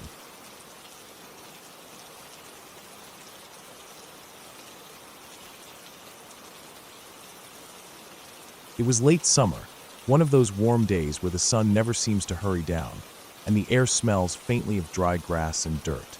I had decided to go for a walk, not for exercise, not for any real reason, just to get away from the noise of everything. There was a place a couple miles from where I lived, a stretch of old county land. Half pasture, half overgrown brush, with a small creek cutting through it. It wasn't exactly a park, but people wandered there sometimes, mostly during the day. It was one of those forgotten edges of town that never fully belonged to anyone. The trail into it wasn't even marked. You had to know where to step off the cracked back road and push through a break in the wire fence. The grass there was high and dry, brushing against my legs as I moved. A few birds scattered as I passed, their wings clapping against the air. I walked without thinking, letting the faint path guide me. The dirt underfoot was dusty, crumbling a little under my shoes, and every now and then I heard the crunch of small stones shifting. About a half-mile in, the ground dipped, and the trail wound close to the creek. The water was low this time of year, just a narrow strip cutting through mud banks, glinting in the light. I paused for a moment to watch the slow ripple, my shadow stretching across to the opposite side. The place was quiet, too quiet, I noticed once I was still. No wind, no insects buzzing, just the faint gurgle of water and my own breathing. The air felt heavier here, not in a way that made sense, but in that subtle, instinctive way your body notices before your mind does. I shrugged it off and kept walking. The trail veered away from the creek and cut into thicker brush. Trees started to appear, thin at first, spaced far apart, but getting denser as I moved forward. Their leaves cast shifting shadows on the ground, and the dirt became darker, cooler, packed tighter by shade.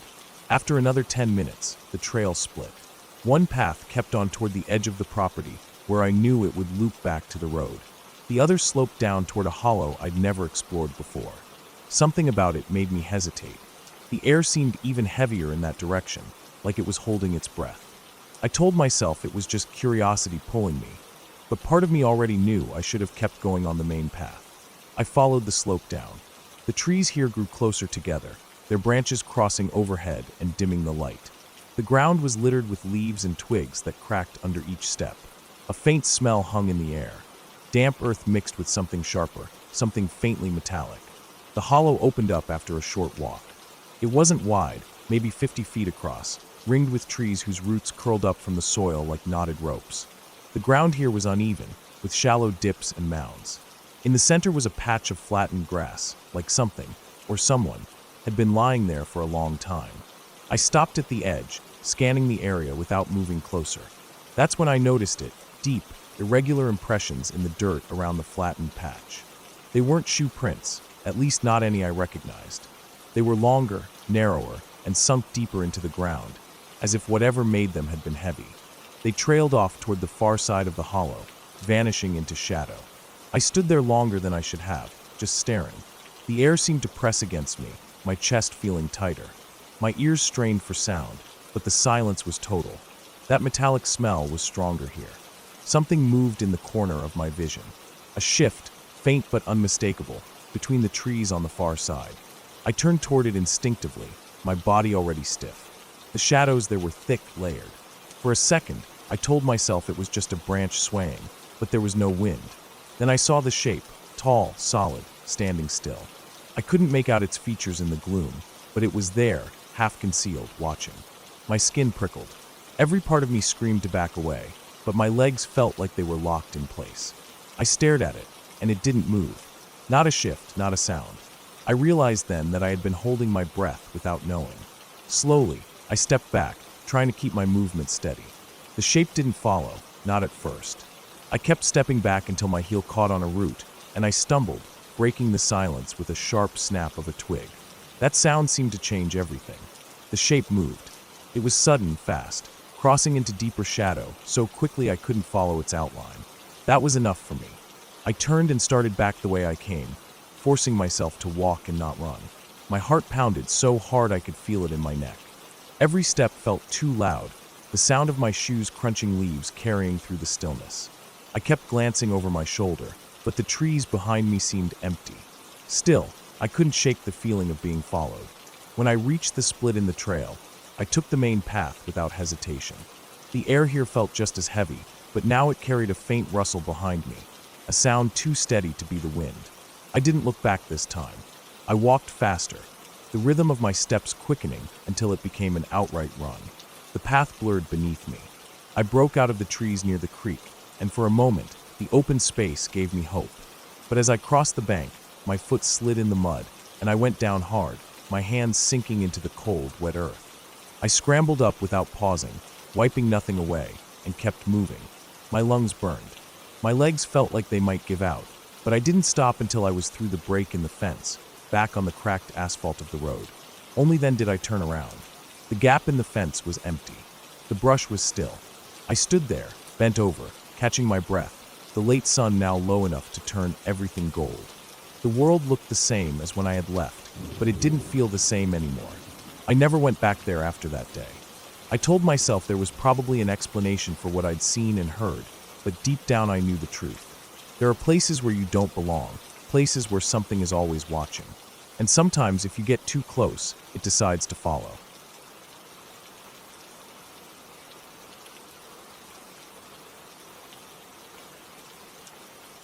It had been a long, hot day, the kind that drains you even when you're not doing much. By the time the sun began to dip low, the air finally started to cool. I was driving back from a small hardware store in the nearest town, which was still a good 40-minute trip from my place. The two-lane road twisted through miles of farmland and patches of thick trees that grew right up to the edge of the asphalt. The sun's light was fading into a deep orange glow, and the shadows in the tree lines stretched long across the road. I had both windows cracked, letting in the smell of warm earth and dry grass. The road was almost completely empty. I might have seen 2 cars the entire time since leaving town. The nearest houses were scattered miles apart. Most of the time, it felt like the road cut through nothing but open fields and dense pockets of woods. I'd driven it many times, but I'd never felt entirely comfortable on it at night. There was something about how quiet it got out there once the light faded, the way the woods seemed to swallow the world. As I came around a bend, I noticed movement on the right shoulder ahead. At first, I thought it was a deer stepping out of the trees, but the shape was all wrong. It was taller, upright, walking along the edge of the road with an odd, slow gait. My headlights hadn't reached it yet, so I couldn't make out much detail, just the silhouette. Whoever it was didn't turn toward my car. They just kept walking, their heads slightly down, hands at their sides. I slowed down without even thinking about it, my foot easing off the gas. When the beams finally lit them up, I could see they were wearing what looked like old, dirty clothes, dark pants, and a long-sleeved shirt. The shirt was loose and hung oddly, the sleeves covering most of the hands. I didn't recognize the person, and that wasn't surprising since I didn't really know everyone in the area.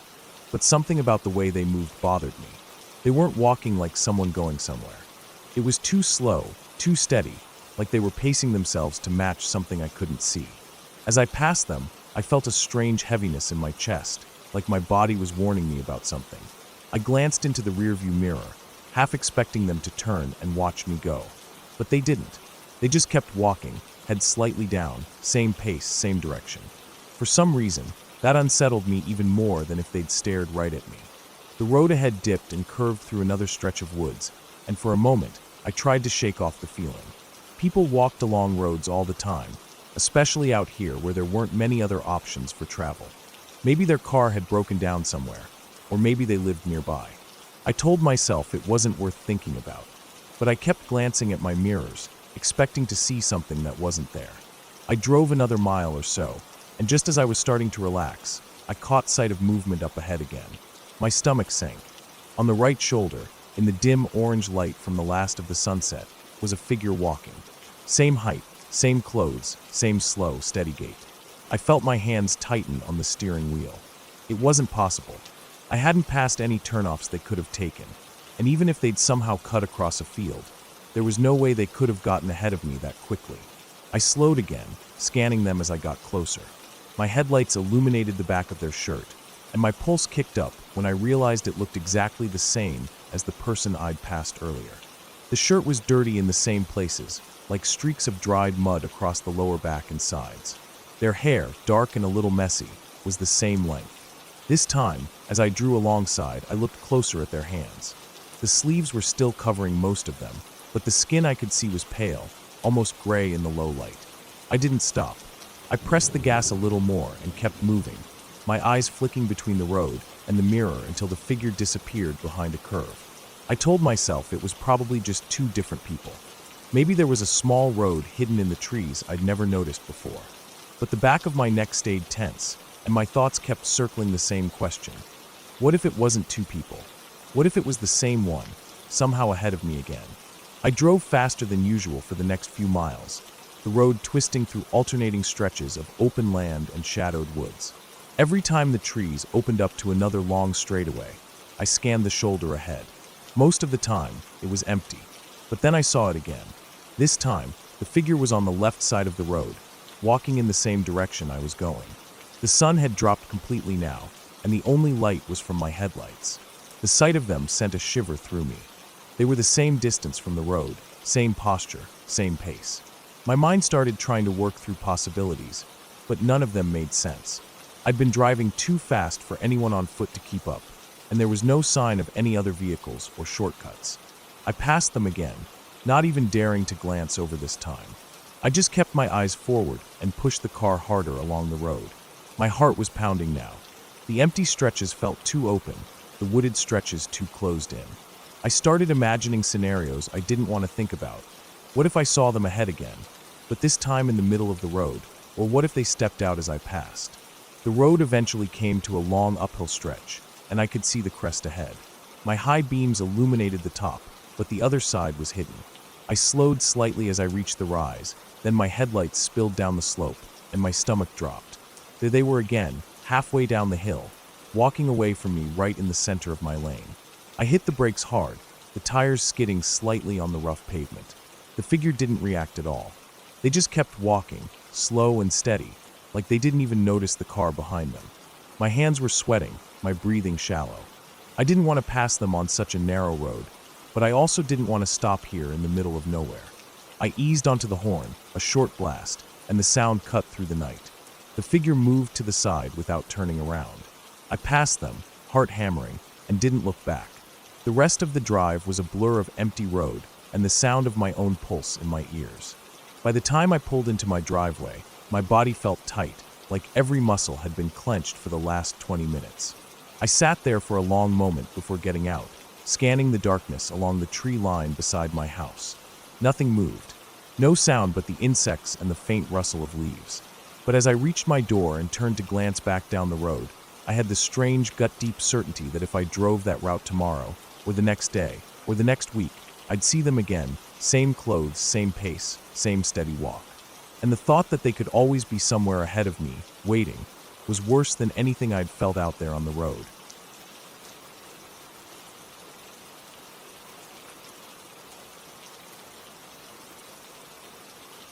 It was still dark outside when I left the house, the kind of early morning where the cold sticks to your skin and your breath hangs in the air like a thin mist. The street was quiet, almost too quiet, with only the distant hum of a truck somewhere far away. I had decided to take the back road to clear my head. It was longer and less traveled, but it passed through an area I liked, open fields, scattered trees, and then a stretch of thick woods. I'd walked that way before, though not often, and only during the day. The first part of the walk felt peaceful. The frost on the grass crunched softly under my shoes, and the air had that sharp, clean smell it gets before the sun rises. My hands were buried deep in my jacket pockets, my shoulders slightly hunched against the cold. Every so often, I could hear the faint flutter of a bird startled from its perch, but otherwise it was silent. There was no wind, no movement, nothing but the sound of my own steps. The road eventually curved toward the woods. From a distance, the tree line looked like a solid black wall, with no light seeping through. As I got closer, I noticed how heavy the shadows were beneath the branches. Even though I knew the path well enough, I slowed down a little.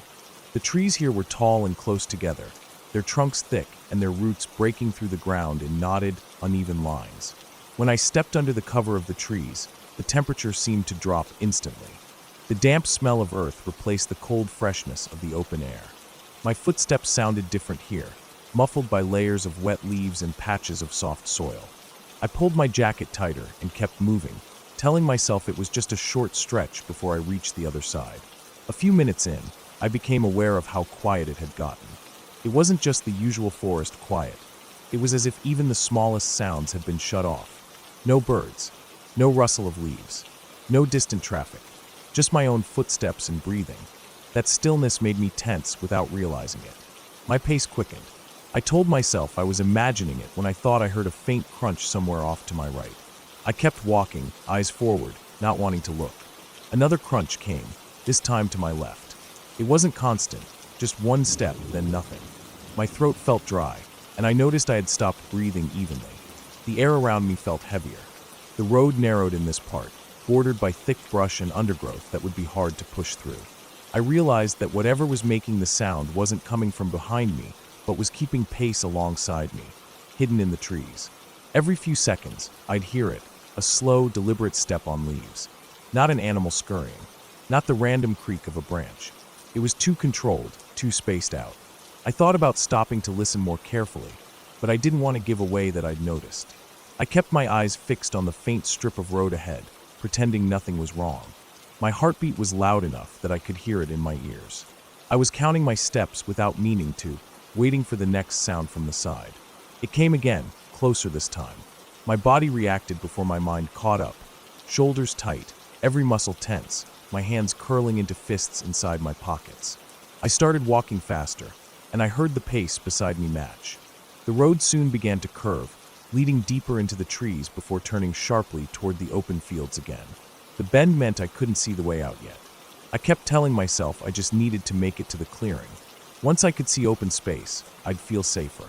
As I walked, the sound shifted. I could hear more than just footsteps now. There was a faint, steady breathing. Not my own. It was slow, deep, and slightly ragged, like someone taking careful breaths through their nose. It was close enough that I could tell it wasn't an echo or some trick of the forest. I didn't look. My mind told me to, but my instincts screamed not to. If I looked, I'd be acknowledging it. I just kept moving, each step feeling heavier than the last. My skin was prickling, the hairs on my arms standing up despite the layers I wore. When the curve in the road finally gave way, I saw the pale glow of the open fields up ahead.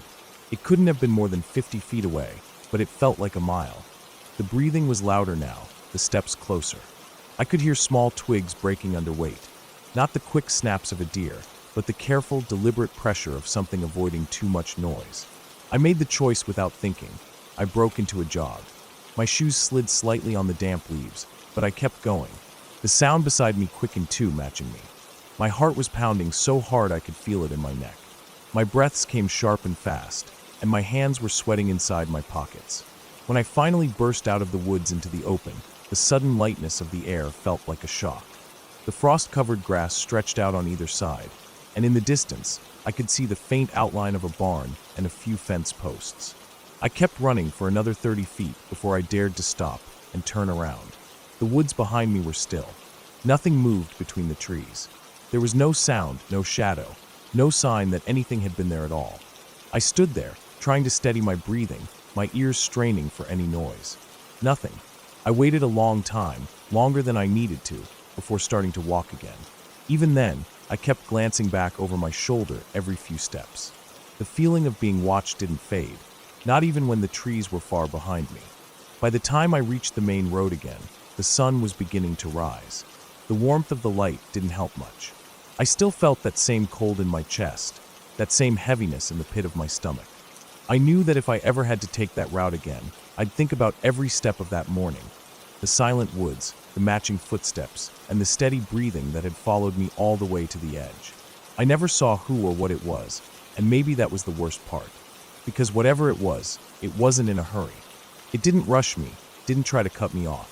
It just stayed there, moving with me, keeping its distance, as if it had all the time in the world. And knowing that made the open road ahead feel just as unsafe as the woods I had left behind.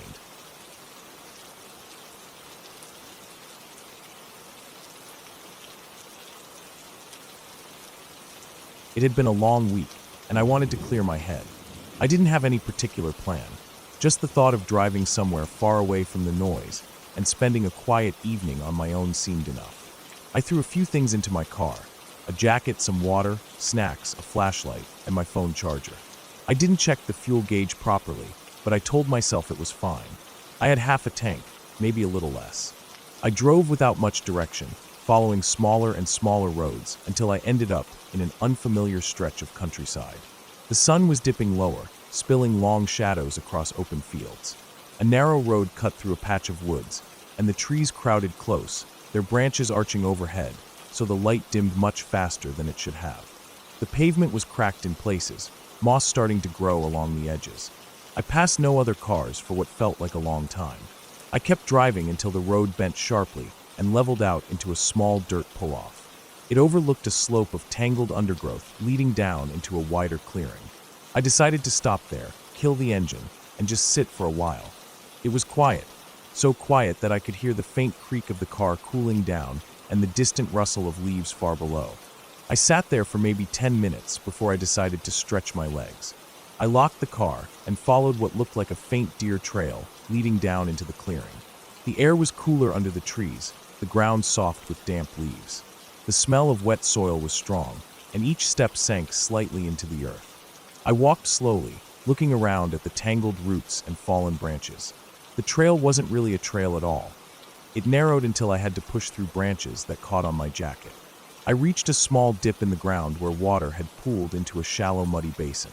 The mud was dark, almost black, and thick enough that the surface had cracked in a strange pattern as it dried around the edges. Something about the shape of the cracks made me feel uneasy, though I couldn't have explained why. I turned to head back, but when I glanced uphill toward where I thought my car was parked, I realized I'd gone farther than I meant to. The slope looked steeper from here, the trees more tightly packed. I picked a direction I thought was right and began climbing. Halfway up, I froze. A faint sound came from somewhere off to my left, soft at first, like fabric brushing against something rough. Then a heavier, slower sound, like a foot pressing into damp earth. It wasn't close, but it wasn't far either. I told myself it could be an animal, maybe a deer, but it didn't sound like one.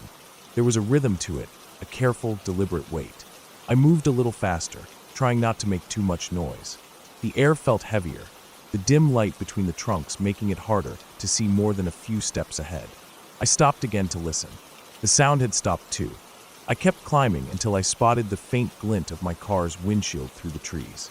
Relief was immediate, but it didn't last. As I stepped closer, I noticed something that made my chest tighten. The driver's side door was slightly open. I had locked it. I was certain I had locked it.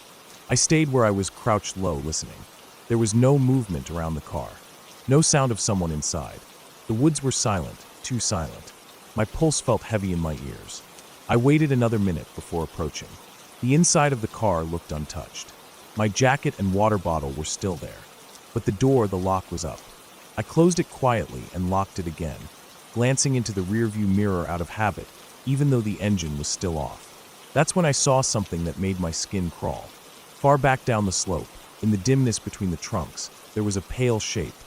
Not white, not bright, just lighter than everything else around it. It was still, too still.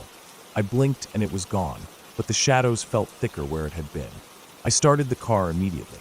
The sound of the engine was too loud in the quiet, and I half expected something to rush toward me from the trees.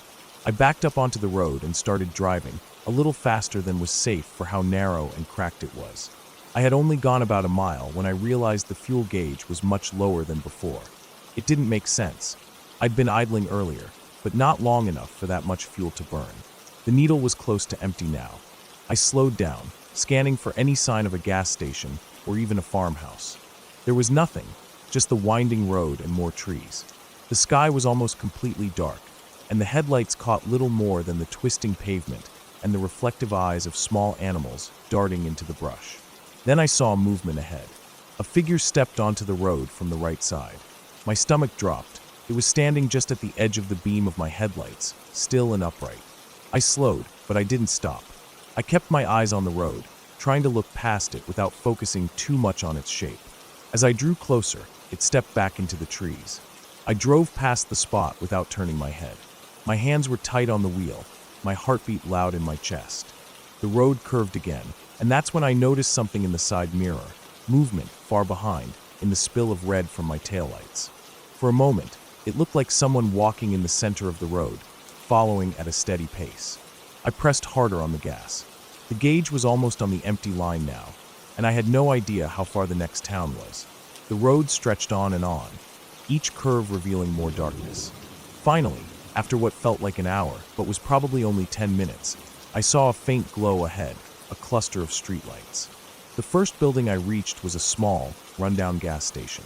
I pulled in fast, parked by the pump, and looked around. The road behind me was empty. Inside the station, it smelled faintly of oil and dust. The man behind the counter barely looked up. I filled the tank, keeping my eyes on the road the entire time. Nothing moved out there. When I finally got back into the driver's seat, I sat for a moment with the engine running, the doors locked, and my hands still gripping the wheel. I don't know who or what I saw in those woods, or how the fuel dropped so quickly, but I do know that I will never drive aimlessly into that part of the countryside again. Even now, I sometimes wake in the night thinking I hear that slow, deliberate sound, something moving through damp leaves, always just far enough away that I can't see it. And every time, I remember the pale shape between the trees and the open car door that should have been locked.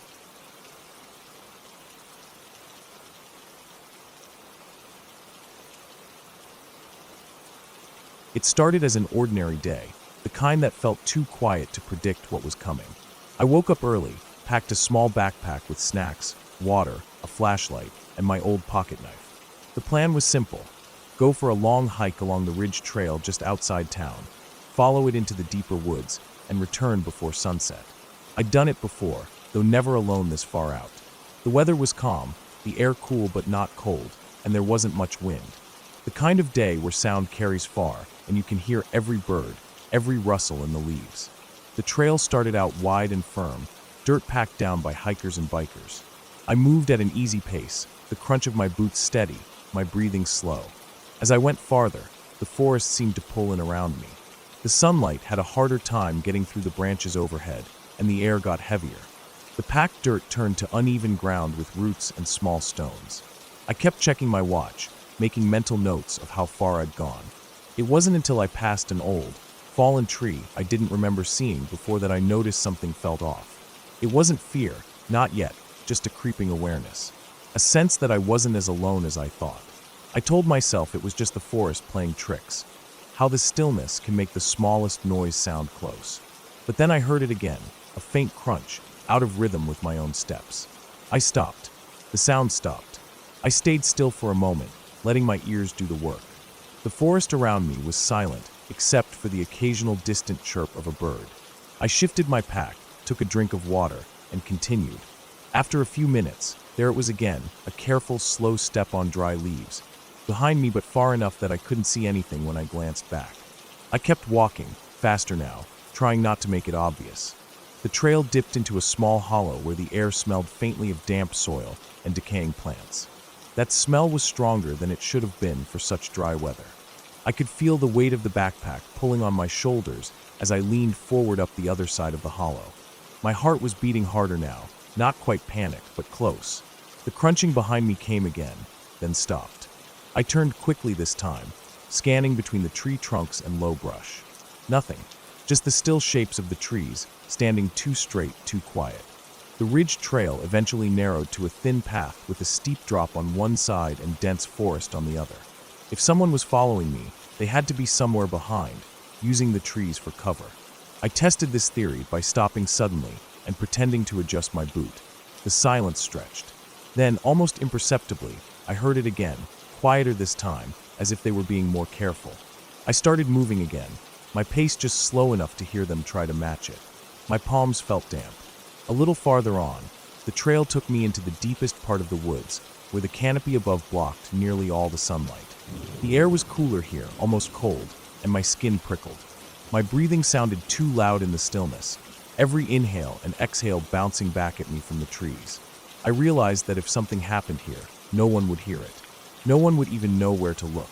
I decided to take a side path I knew about, barely visible under the overgrowth. It was narrow, winding, and steep, leading down toward a dried-up creek bed. I stepped onto it, ducking under branches, pushing through ferns and thorny vines. The sounds behind me followed. They weren't as steady now, sometimes a quick shuffle, sometimes a long pause, like they were waiting for me to stop first. By the time I reached the creek bed, I could feel my pulse in my ears. I crouched low and moved along the dry, rocky channel, where my own steps would be quieter. The high banks on either side gave me cover, but also trapped me. After about 50 yards, I climbed the bank and crawled up to the edge to look back. There was movement, quick, small, low to the ground, slipping between two trees on the other side of the creek. I couldn't make out what it was, only that it was definitely not a deer or any other animal that belonged here. The movement was deliberate, following me. I pressed myself against the bank, forcing myself to stay still. My breathing was sharp and shallow, and my legs ached from the crouch, but I didn't move. Minutes passed, and I heard nothing. Then a soft scrape, like the sound of a boot on rock. I stayed low and began moving forward again, faster now, every muscle in my body ready to run. The trail reconnected with the main path about half a mile ahead, and from there it was another mile back to where I'd parked. It sounded short in my head, but every step felt like it took hours. The sound of my own footsteps was swallowed by the forest, and in the gaps between them, I kept hearing faint, quick bursts of movement behind me. The trees blurred as I pushed forward, the uneven ground threatening to trip me. My backpack thumped with each step. My throat was dry, and I could taste the metallic tang of adrenaline. I didn't dare look back again. When I finally saw the faint glint of sunlight through the trees where the trail opened, relief hit me like a wave. I didn't slow down until I broke out into the clearing where my car was parked. I yanked the door open, tossed my pack inside, and slid into the seat, locking the doors. My chest heaved as I scanned the tree line. The forest looked calm, still, as if nothing had happened. I sat there for a long time, watching, waiting for some sign of movement. There was none. I drove away slowly at first, my hands tight on the wheel. Only when I reached the main road did I start to breathe more evenly. But the feeling didn't leave me. Even hours later, sitting at home, I kept replaying the sound of those footsteps in my head. They had matched mine too perfectly, paused when I paused, moved when I moved. I had no proof of who or what it was, but I knew without question that I wasn't alone out there. Whoever it was had stayed just far enough to keep out of sight, and just close enough to make sure I never forgot the sound of them following me through the woods. And I haven't. Even now, I can still hear it when the house gets too quiet. The slow, deliberate crunch of someone keeping pace, waiting.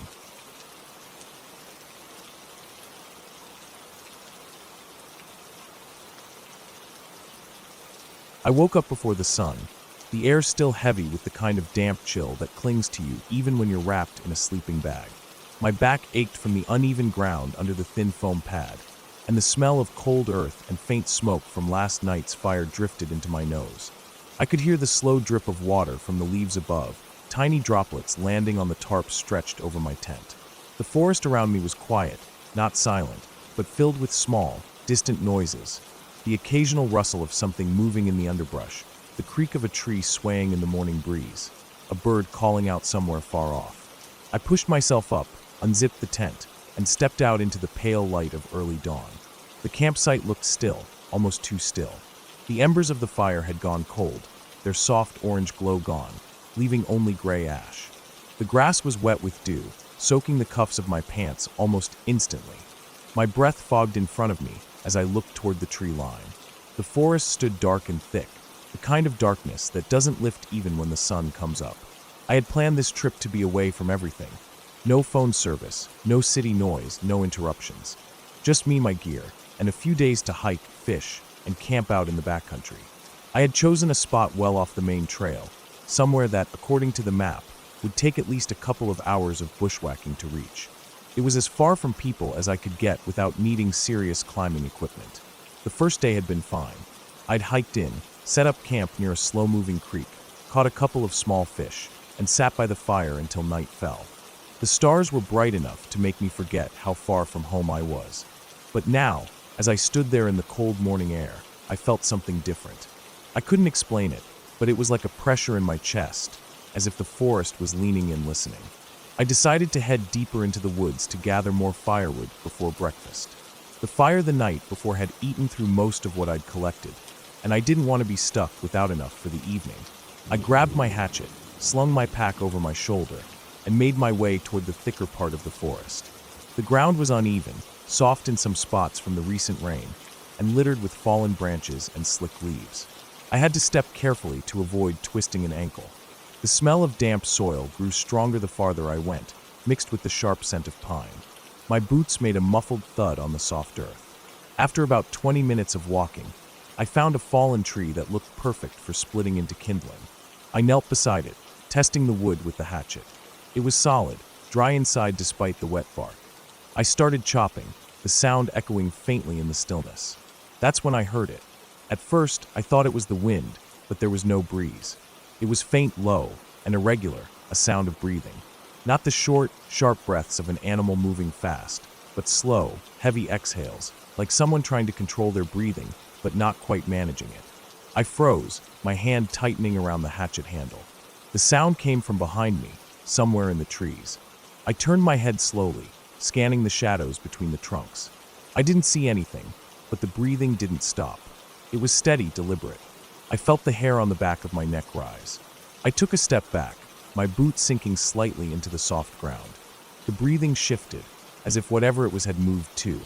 Still, I saw no movement, just the dark shapes of the trees, their branches twisted like reaching hands. I waited, holding my breath, listening. After what felt like minutes, the sound began to fade, growing fainter until it was gone. I stood there for a while longer, my heart pounding, before finally turning back to the fallen tree. My hands felt clumsy as I chopped at the wood.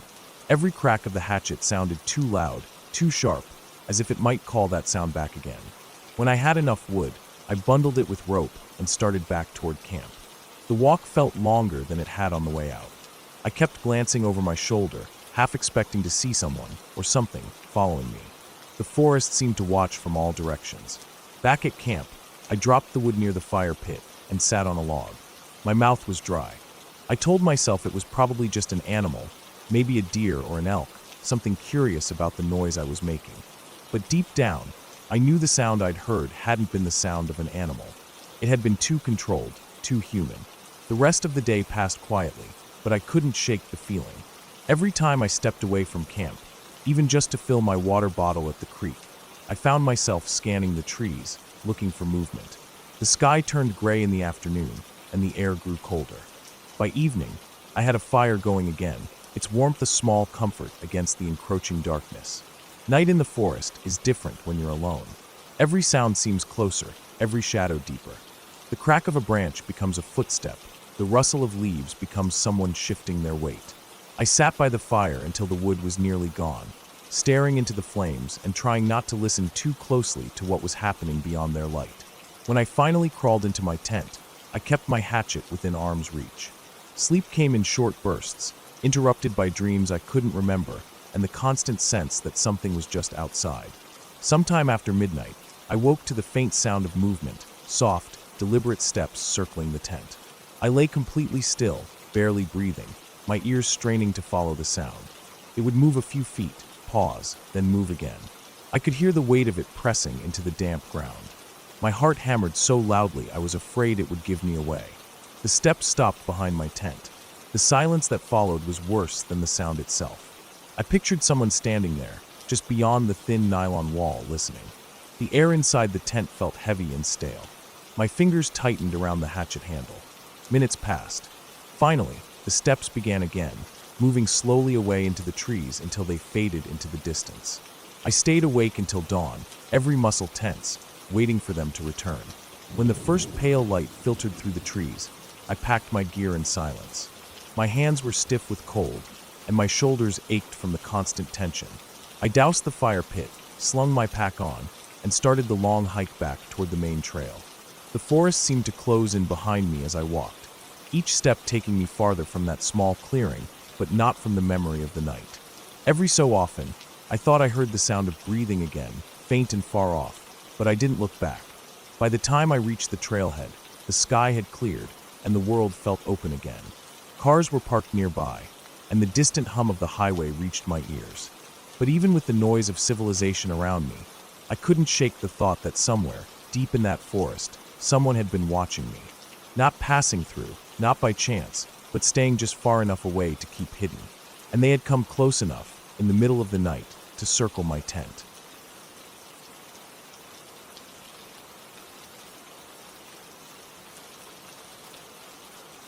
I had planned the trip for weeks, thinking it would be nothing more than a quiet day out, something to clear my head and get away from the constant noise of daily life. I chose a remote area I had read about online, a stretch of land far from any main roads, surrounded by thick forest with a narrow river winding through it.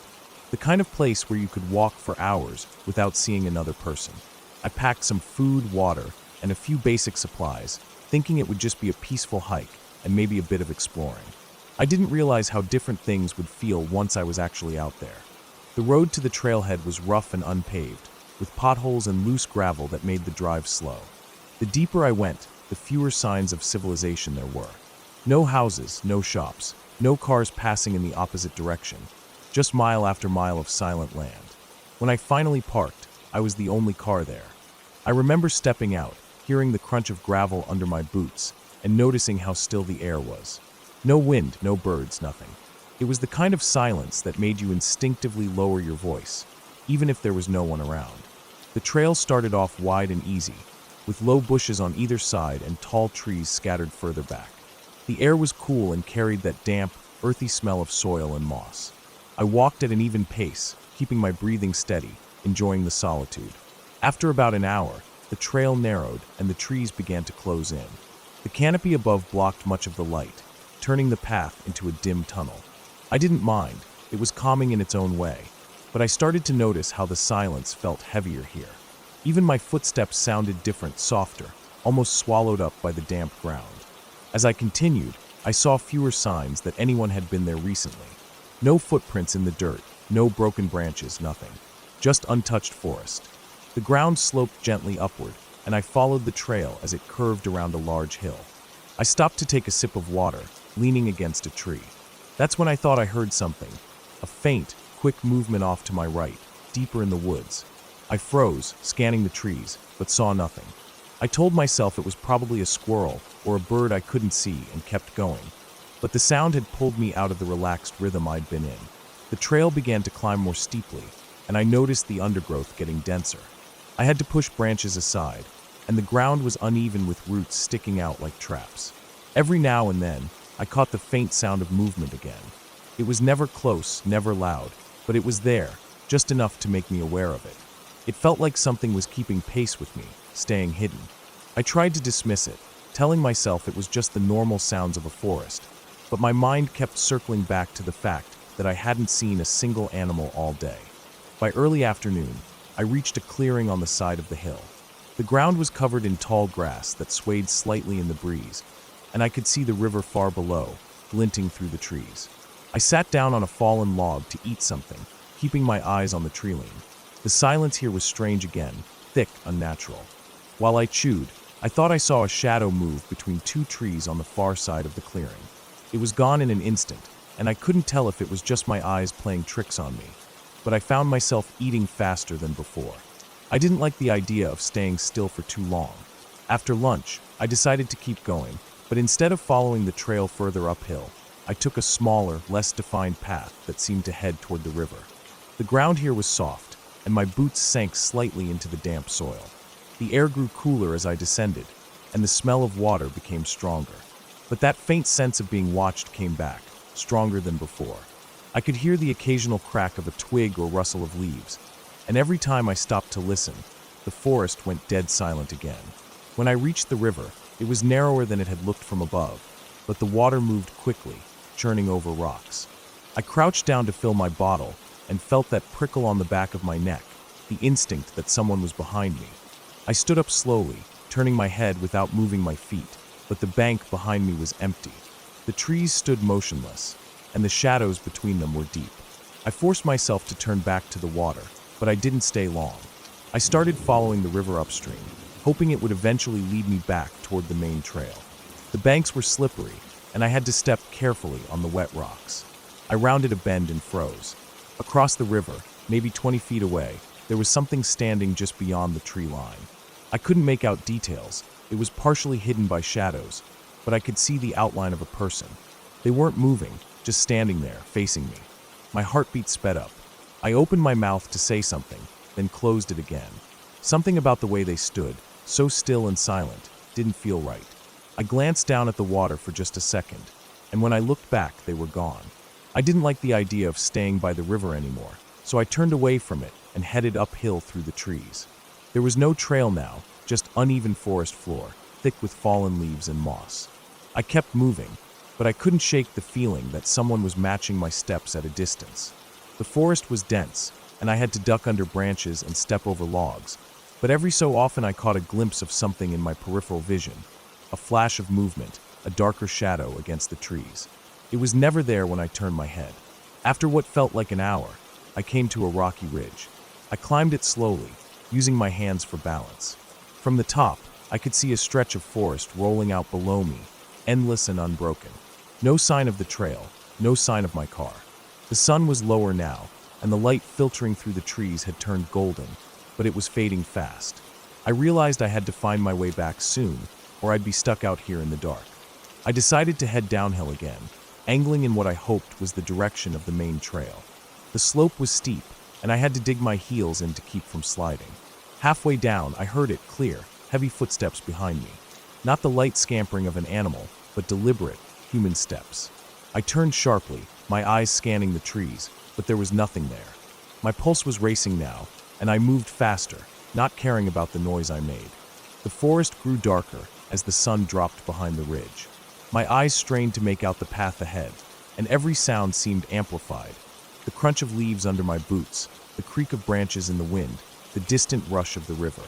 The footsteps behind me returned, closer this time. I didn't stop to look. I just kept going, weaving through the trees, my breath coming hard and fast. When I finally stumbled onto a stretch of ground that looked familiar, relief washed over me. I recognized a crooked tree I had passed earlier in the day. I followed the faint path back toward where I thought the car was, but I couldn't shake the feeling that someone was still there, just far enough behind to stay out of sight. My legs ached, and my throat was dry, but I kept moving until I broke out into the gravel parking area. My car was exactly where I had left it, the only vehicle there. I climbed in, locked the doors, and sat for a moment with my hands on the steering wheel, catching my breath. I glanced in the rearview mirror, scanning the empty lot, the tree-line beyond. Nothing moved. I started the engine and pulled out, the gravel crunching under my tires. As I drove away, I kept checking the mirror, half expecting to see someone step out of the trees. But the forest remained still, fading into the distance behind me. Even now, thinking about it, I don't know if I was followed the whole time, or if my mind was just working against me. But I remember the feeling, cold, constant, and unshakable, that I wasn't alone out there. And I don't think I ever will forget it.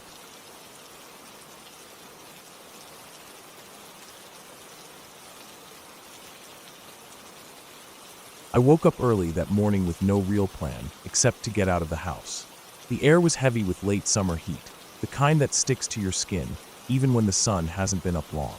I decided to drive out toward the countryside, somewhere quiet, somewhere I could walk and clear my head. I took the old highway out of town, the one that wound between fields and patches of forest, barely used except by farm trucks and the occasional wanderer like me. After about an hour, I came across a dirt pull-off. It wasn't marked, but there was a thin trail that disappeared into a stretch of tall grass and trees beyond. I parked the car, grabbed my water bottle, and started walking. The trail wasn't maintained, and the weeds brushed against my legs as I moved forward. The sounds of the highway faded quickly until the only things I could hear were insects and the faint rustle of leaves in the hot, still air. The further I went, the thicker the trees became. The dirt path narrowed, weaving between trunks, and I had to step over fallen branches here and there. Every now and then, a shaft of sunlight broke through the canopy, lighting up the dust that drifted in the air. There was something calming about it. No one else around, no cars, no voices, just my footsteps and the steady rhythm of my breathing. After maybe 20 minutes, I noticed the ground sloping gently downward. The forest floor grew damper, and the smell of wet earth and moss filled the air. I followed the slope until it leveled out near a shallow stream. The water moved lazily, clear enough to see the pebbles on the bottom. I crouched down, splashed my face, and let the coolness linger on my skin. I stayed there for a while, just listening to the trickle of water. But eventually, I got the urge to keep moving. On the far side of the stream, the land rose sharply into a ridge. I could see the faint outline of a path winding upward. It looked challenging but not impossible, so I crossed the stream, my shoes slipping slightly on the slick stones. The climb was steeper than I thought. My calves started to burn, and I had to use my hands in some spots to steady myself. By the time I reached the top, I was breathing hard, my shirt damp with sweat.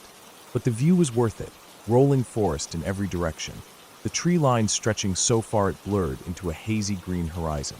That's when I noticed something. On a ridge about 200 feet away, a figure was moving steadily from left to right. They weren't walking a path.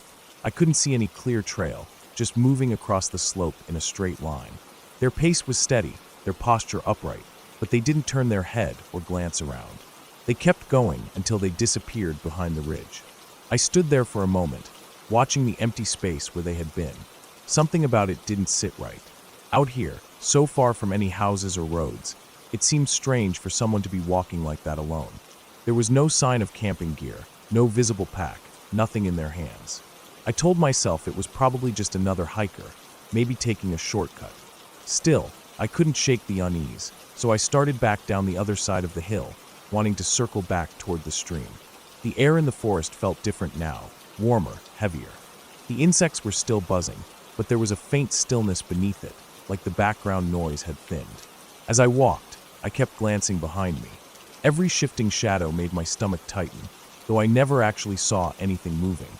I reached the stream again and decided to follow it deeper into the trees rather than head back.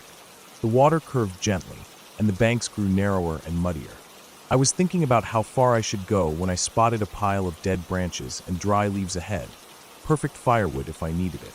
I walked over and started picking through the pile, snapping sticks into manageable lengths. That's when I heard it, a deep, steady breathing behind me, not like an animal's snort or panting. This was heavier, slower, like the sound of someone catching their breath after walking. I froze, a stick still in my hand. My eyes shifted toward the trees without turning my head. Between the trunks, I thought I saw the faintest shift of movement, something tall, upright. The breathing grew softer, as if it were moving away, but I still couldn't make out a clear shape. My pulse pounded so hard in my ears it drowned out the smaller forest sounds. I stood there for what felt like a full minute, just listening. When the breathing faded, I dropped the sticks and started walking quickly back toward the main path. I didn't run, not yet, but every nerve in my body screamed to move faster. I kept looking over my shoulder, scanning between the trees, half expecting to see that shape again. By the time I reached the slope near the pull-off, I was almost jogging. My breathing was shallow, and sweat dripped down my back. The car was still there, parked in the same spot, the metal shimmering in the heat. I didn't relax until I was inside, doors locked, hands gripping the steering wheel. I sat there for a while before starting the engine. The trees stood silent beyond the tall grass, nothing moving, no sign of anyone.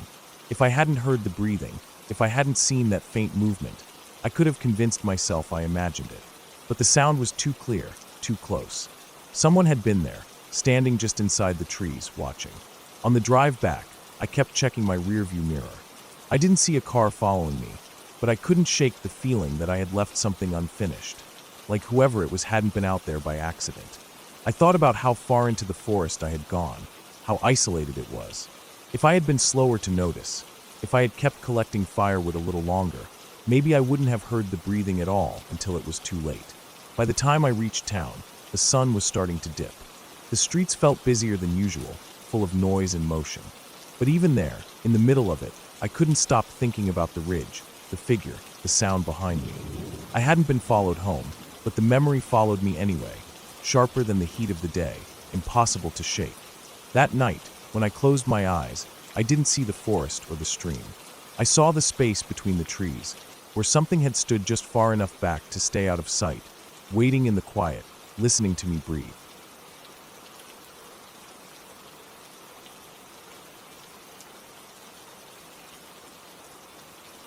It had been one of those days where the air felt heavy from the start, thick and still, like the world was holding its breath.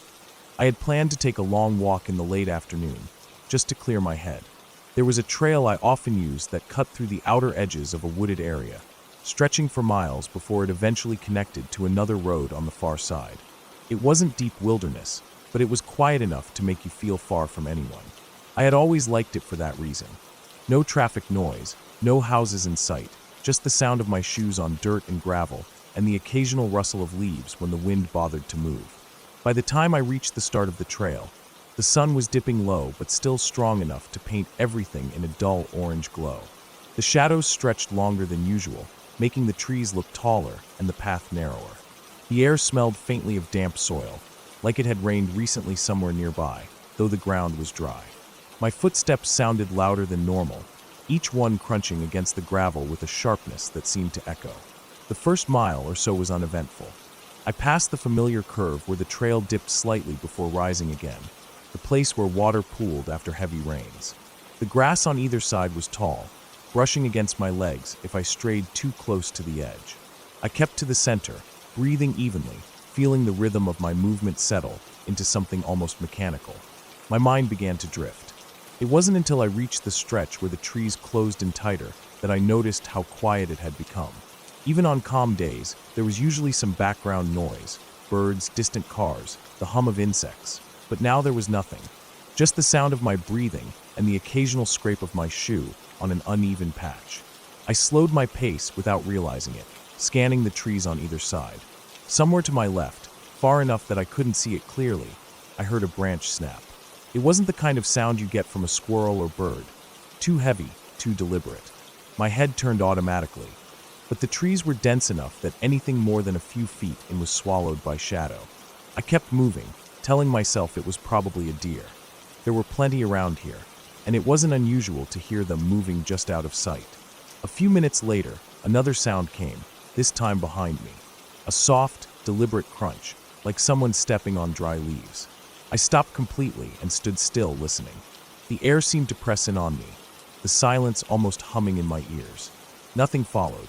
After a few seconds, I told myself I was being paranoid and started walking again, faster this time. The trail eventually split into two paths, a narrow one that veered off into thicker woods and a wider one that stayed closer to open fields. I normally took the narrow one because it was more scenic, but now something about it felt unwelcoming. I stuck to the wider path. The light was fading quickly, the orange tones giving way to cooler, shadowy blues.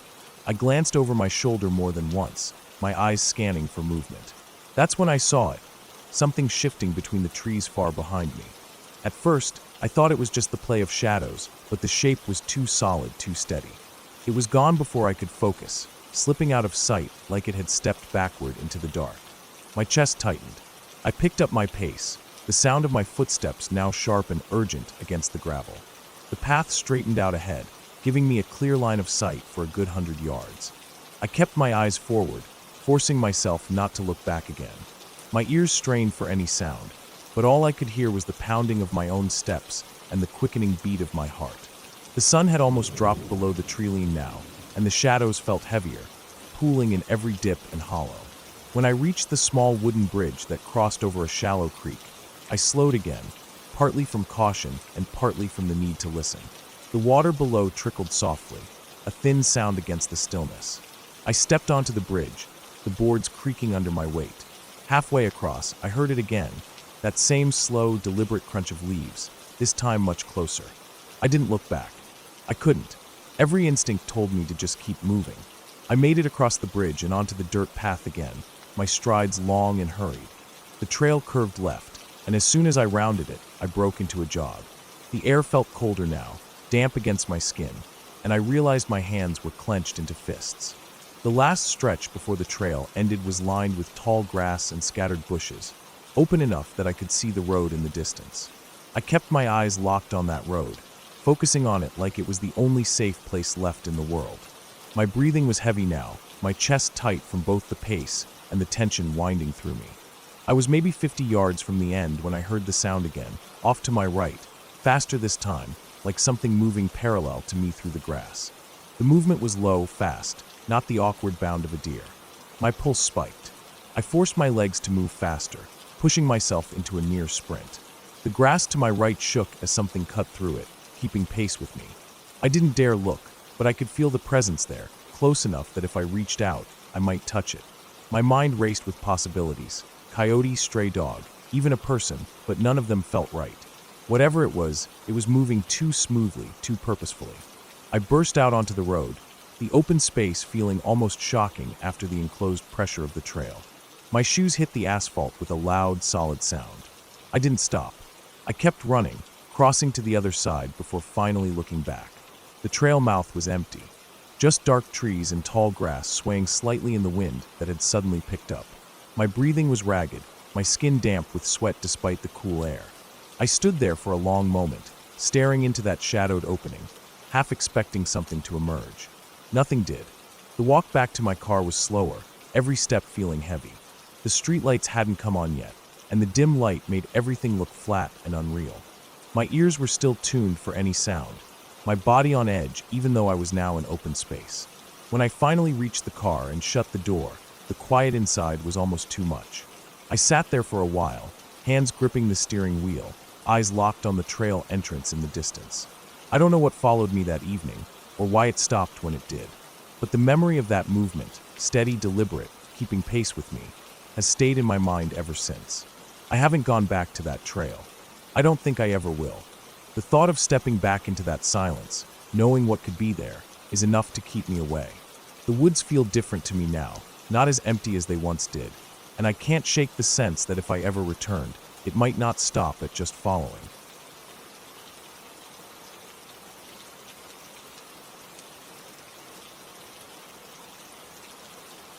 It was late summer when I decided to take a solo trip into the mountains.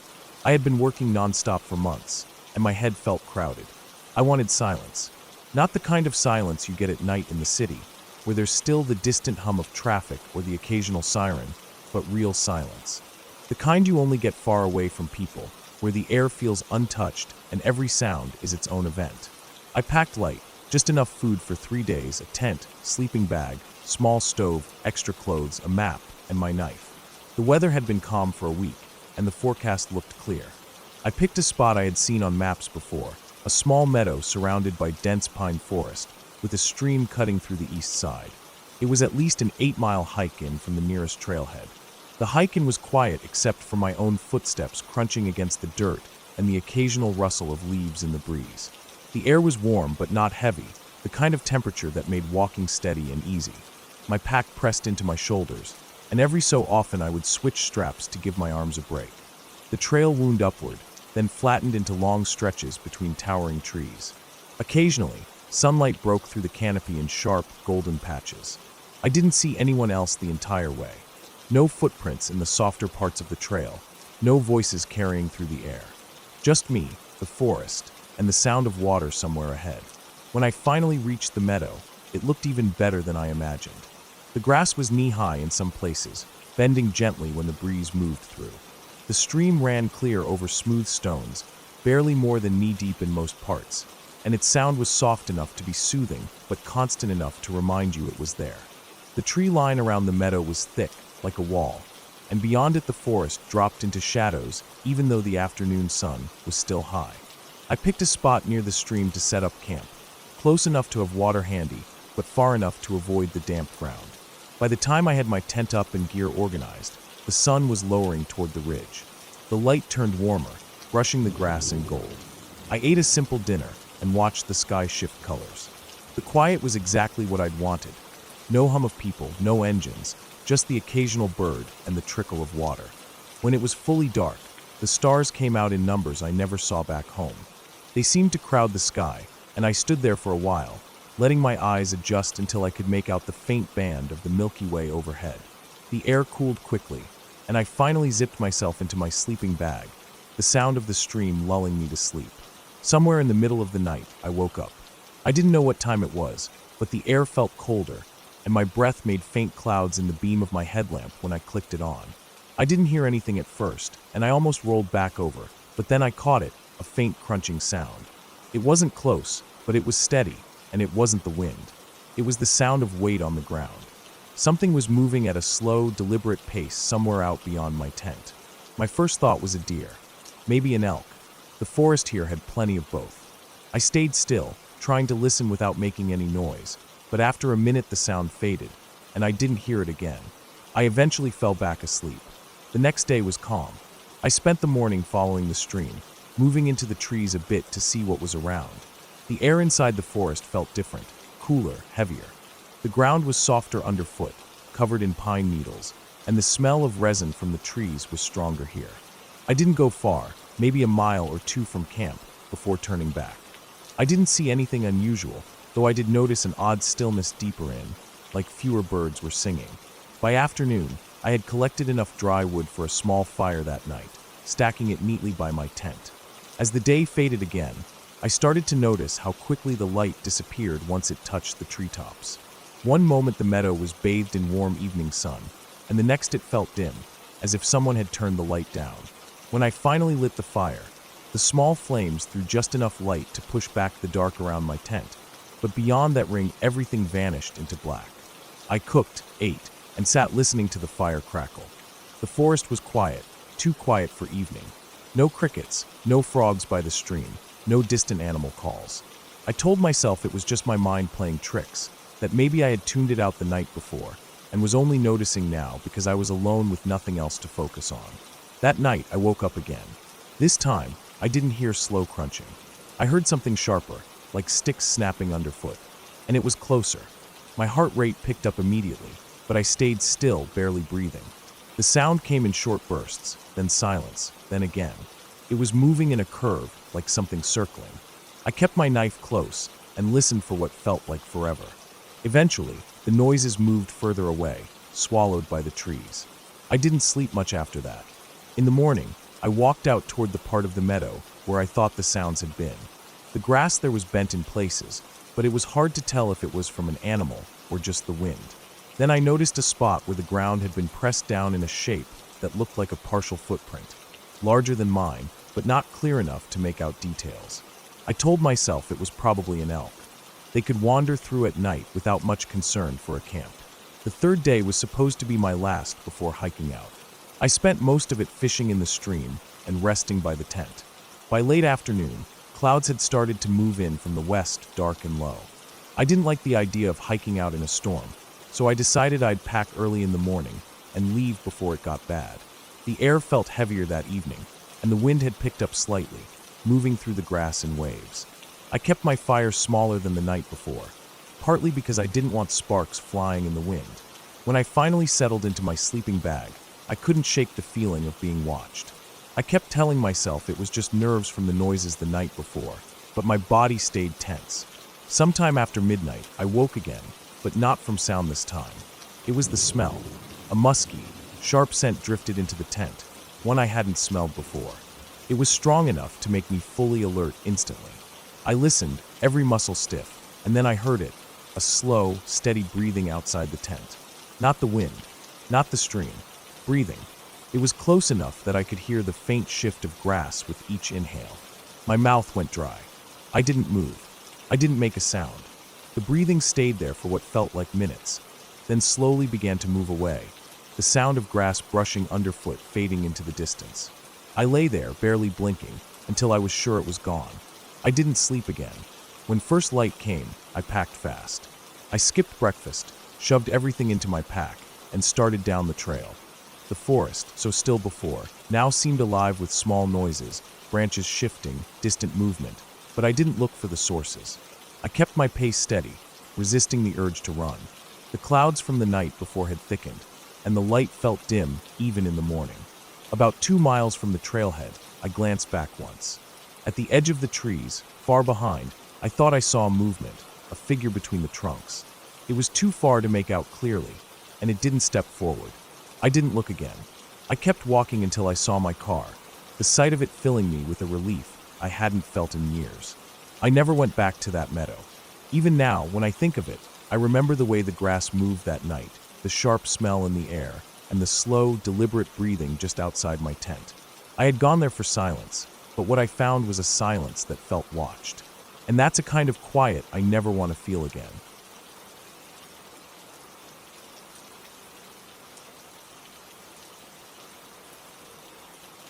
It had been a long week, and I needed to get away from everything.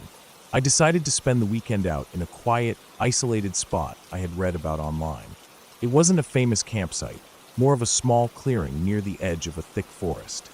The place was about a 2-hour drive from town, and the last mile was nothing but a rough dirt road that forced me to go slow. By the time I got there, the sun was low, casting long shadows between the trees. I parked near the clearing, stepped out, and just stood there for a minute, breathing in the smell of pine and damp soil. The air was cooler here than in the city, the kind of air that felt fresh even when you pulled it deep into your lungs. I could hear birds somewhere in the distance, their calls echoing faintly. No cars, no voices, no noise except for the forest. I set up my small tent near the tree line. The ground was a little uneven, and I had to clear away sticks and rocks before I could lay it flat. After I finished, I made a small fire pit using some stones nearby and gathered enough wood to keep it going through the night. The light faded quickly, and soon the forest was dark except for the glow from my fire. The night had a stillness that was almost too still. The wind barely moved the branches. Every sound seemed sharp, the crackle of the fire, the occasional snap of a twig somewhere out in the dark. I cooked a simple meal, ate slowly, and sat watching the fire die down to glowing embers. By then, the moon was rising, silver light spilling through the trees, but it only lit the tops. Below, the forest stayed in shadow. I decided to take a short walk to stretch my legs. I stayed near the edge of the clearing, not going too deep into the woods. The ground was soft in some spots and firm in others, and I had to watch my footing. At one point, I thought I heard something moving in the leaves about 30 feet away. I stopped and listened, but it went silent, probably just an animal. I turned back toward the camp and stoked the fire before sitting for a while longer.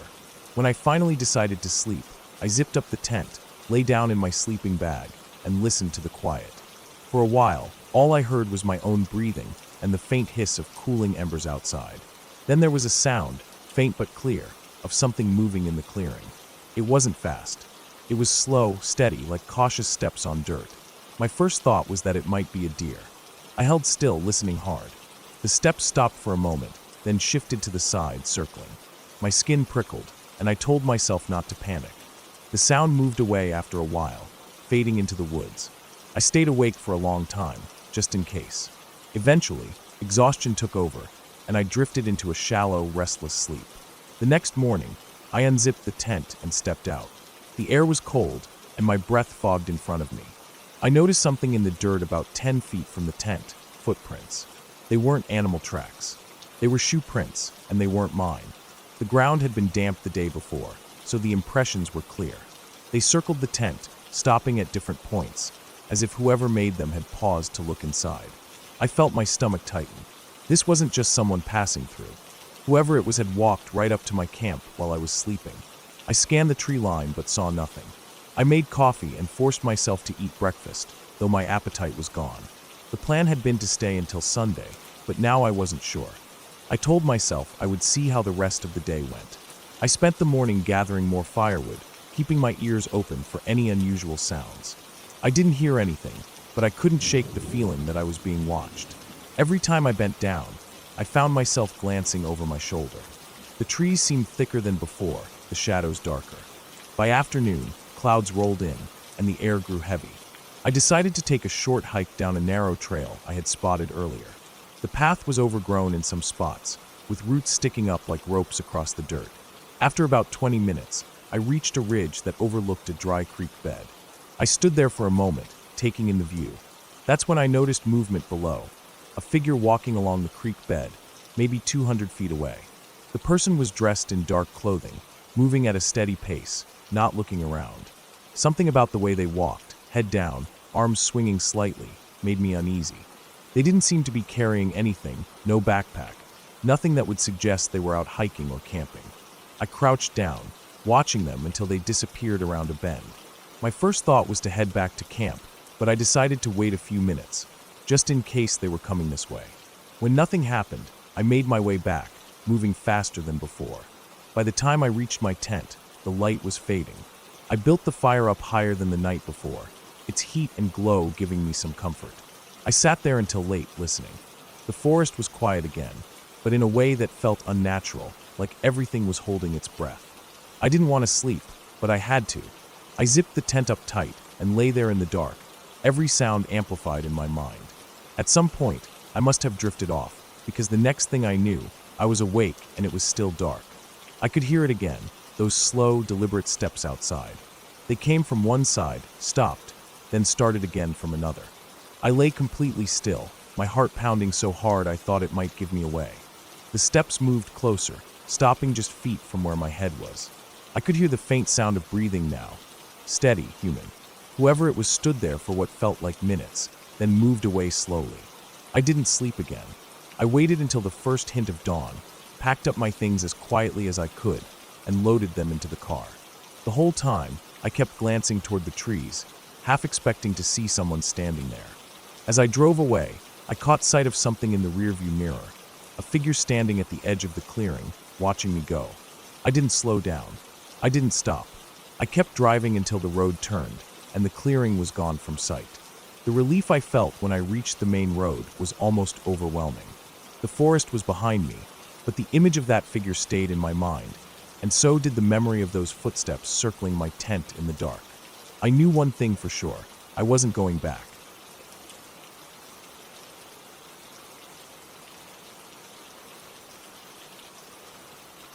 It was late in the afternoon when I decided to head out for a hike.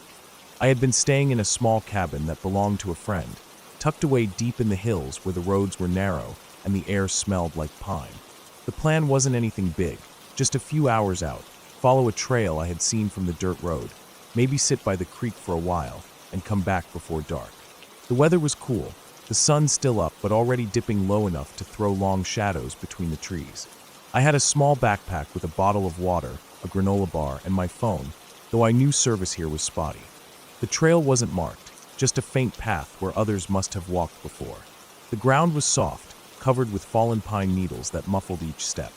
The forest was dense in some places and open in others, with sunlight spilling through in strips and patches. I walked at an easy pace at first, enjoying the quiet.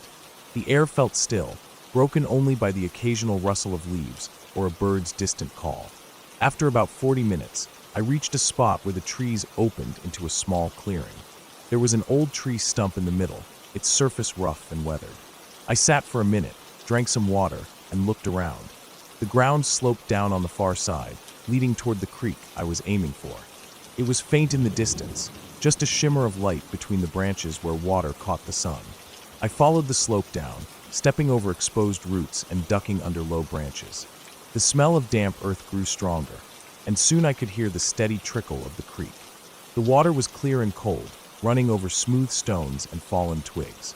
I crouched down, ran my fingers through it, and sat on a rock nearby. It was peaceful, just the sound of the water and the wind moving through the upper branches. I stayed there for maybe 15 minutes, enough time for my mind to wander, before I stood and decided to head back. The trail back up the slope felt slightly different. The light had shifted, and shadows were longer, darker, stretching across the path like black stripes. I moved steadily, trying to retrace my steps, but the forest wasn't as easy to read now. There were no markers, no signs, just trees that all looked similar. At first I thought nothing of it, but after about 10 minutes I realized I had taken a wrong turn somewhere. The slope felt unfamiliar. The trees here were thicker, closer together, and the ground was uneven with more rocks and fallen branches. I stopped, looked around, and tried to recall the exact way I had come. There was a patch of brambles I didn't remember seeing before, and when I turned, the creek was no longer visible. I pulled out my phone to check the GPS, but it wouldn't load. The signal bar flickered once and went blank. I took a breath and told myself to keep calm. I decided to keep moving in the direction I thought was right, figuring I would eventually intersect the original trail. The air felt cooler now, and as I walked, I noticed how quickly the light was fading. In the forest, the sun seemed to drop faster, the shadows deepening until it felt like early evening. The quiet I had enjoyed earlier now felt heavy. Even the wind had died down. I started hearing small sounds, twigs snapping somewhere behind me, a faint crunch of leaves. At first I thought it was just a squirrel or some small animal, but after a few minutes, I realized it was happening too regularly, almost in rhythm with my own steps. I would walk, hear a snap behind me, stop, and hear nothing. Then I'd start again, and after a short delay, another faint sound would follow. I didn't turn around right away. I just kept walking, my heart picking up speed, trying to convince myself it was nothing. But after a while, curiosity and unease made me glance back. The trees stood still, nothing moved. No one there. I tried to move faster now, my eyes scanning the ground for anything familiar. The terrain shifted again, the ground dipped slightly, and I found myself stepping into a narrow gully. The sides were steep enough that I could see less of the forest around me. That's when I heard it again, closer this time. A heavy step, not like the light, quick movement of an animal. It was slow, deliberate, almost measured. I didn't like the idea of being in a low spot, so I climbed the side of the gully, grabbing onto roots and rocks to pull myself up. My breathing was louder than I wanted it to be. Once I reached the top, I stopped to listen. Everything was still. I couldn't even hear a bird. The air felt colder now, enough that I zipped my jacket up. I took another look at my phone. Still no service, and the battery was already at 42%. I stuffed it back in my pocket and kept moving. My mind kept going over possibilities. A hiker? A hunter? Someone just out here by chance. The idea of a wild animal was possible, but the steps had been too heavy. After maybe another 20 minutes of walking, I realized I wasn't going to find the trail before dark. The forest had turned dim, with only a faint glow left in the sky. I decided to head toward higher ground, thinking I might spot the road from there. The climb was slow, the hill steep and covered in loose soil that slipped under my boots. Halfway up, I froze. The sound came again, this time directly behind me, closer than before. It wasn't just a step. It was followed by the faint sound of breathing. Slow, steady, almost calm. My own breathing became quick and shallow, but I didn't turn around. Instead, I pushed myself up the hill as quickly as I could, using my hands to grip anything solid. When I reached the top, I finally looked back. Nothing. Just dark shapes of trees against the fading light. I stood there for a moment, trying to steady my hands, then turned and started moving again, forcing myself to focus on getting out. The trees thinned a little at the top, and I could see a stretch of land sloping down on the other side. I thought I saw a faint break in the tree line far off, which could have been the road. I headed that way, not caring about the noise I made. The light was almost gone now, and the cold was sinking into my fingers. I had just started down the slope when I heard it again, not behind me this time, but to my left, close, too close. It was followed by a rustle of leaves and a single, deliberate step. My chest tightened. I kept moving, faster now, glancing sideways but never stopping. The trees blurred in my peripheral vision as I half walked, half ran downhill. At the bottom of the slope, I finally saw it, the dirt road, maybe 100 feet ahead. Relief hit me hard, and I pushed through the last stretch, stumbling over roots. I didn't stop until my boots hit the road. I turned, looking into the tree line. It was too dark now to see far, but I thought I caught the faintest hint of movement before it vanished into the black. I walked fast the rest of the way back to the cabin, my legs burning, my throat dry. When I finally reached the porch, I didn't look back again. I locked the door and sat by the window for hours, staring out at the dark tree line, wondering what had been pacing me out there and how long it had been watching. If I had left the creek just 10 minutes later, I think I wouldn't have made it back before the forest was completely dark. And if that had happened, I'm not sure I would have found the road at all. The thought still keeps me awake sometimes.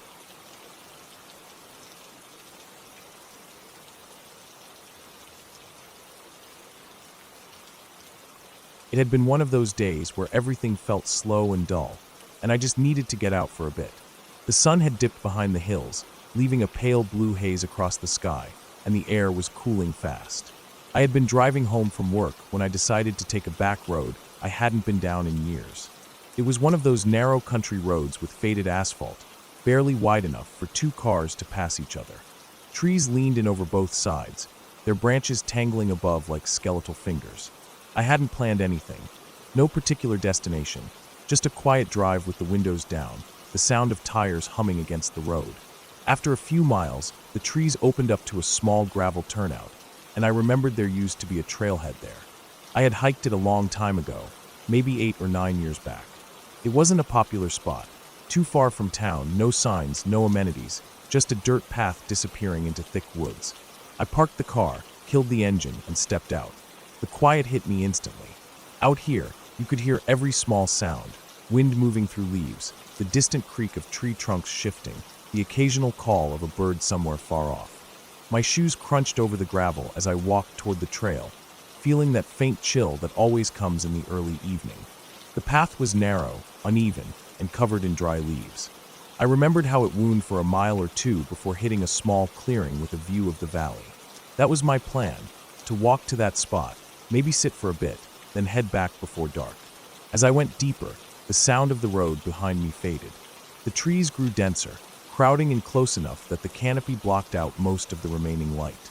The air smelled of damp earth and rotting leaves. I kicked a fallen branch aside and kept going, my footsteps loud in the silence. About 10 minutes in, I noticed something strange.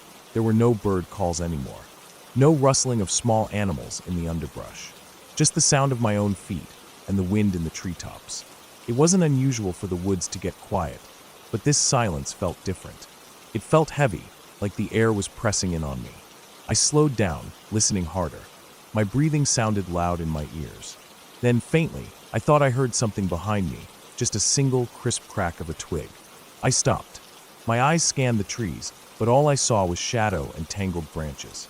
I told myself it was probably just a deer or maybe a raccoon, and I kept walking. But now I was aware of every sound my feet made, and I started glancing back more often. The trail twisted, and with each turn, I felt a growing urge to keep moving faster. When I reached the clearing, the last of the daylight was fading, leaving the sky a pale silver over the valley. Normally, I loved this view, hills rolling away into the distance, the faint outlines of farms far below. But I couldn't shake the feeling that I shouldn't linger. That's when I heard it again. Not a twig this time, but the faint sound of footsteps, slow and deliberate, on the path I had just come from. They weren't close yet, but they were steady. Crunch, pause. Crunch, pause. I crouched slightly, my eyes fixed on the dark gap in the trees where the trail emerged into the clearing. The footsteps stopped. The silence was worse than the sound. I could feel my heart pounding in my chest. A minute passed, maybe two. Then I heard the sound again, only now it was quieter, like whoever, or whatever, was trying to move without being heard. I knew then that it wasn't an animal. Animals don't pace themselves like that. Animals don't stop and start like they're watching you. I started backing up toward the other side of the clearing. There was no second trail, but the woods weren't impossible to move through if I needed to. My mind was running through options. Stay still and hope they leave, call out, or try to make it back to the car as quickly as possible. Then, through the shadows at the edge of the trees, I saw it, just a faint movement. Not a full figure, just the brief shift of something tall and upright moving behind the cover of a tree. Every instinct screamed at me to leave. I turned and walked fast toward the opposite side of the clearing, where the tree line wasn't as dense. Branches snapped under my shoes as I pushed into the underbrush. The dry leaves made it impossible to move quietly, but I didn't care anymore. I just needed distance. I could still hear the other footsteps. They were faster now, less careful. Twigs breaking, leaves crunching. Whoever it was, they weren't trying to hide anymore. My legs were burning, my lungs tight, but I kept moving, forcing my way through small saplings and ducking under low branches. The forest felt endless, but I knew the road had to be somewhere ahead if I kept moving straight. Then I made the mistake of looking back. Through the tangle of branches, I saw a shape. Tall, thin. I couldn't make out details, but it was definitely a person. And they were following me directly, weaving through the trees without hesitation, like they'd done this before. I didn't look again. I just pushed harder, stumbling over a half-buried log and nearly going down. My shirt snagged on a thorn bush, ripping at the sleeve, but I tore free. My legs felt like they could give out any second.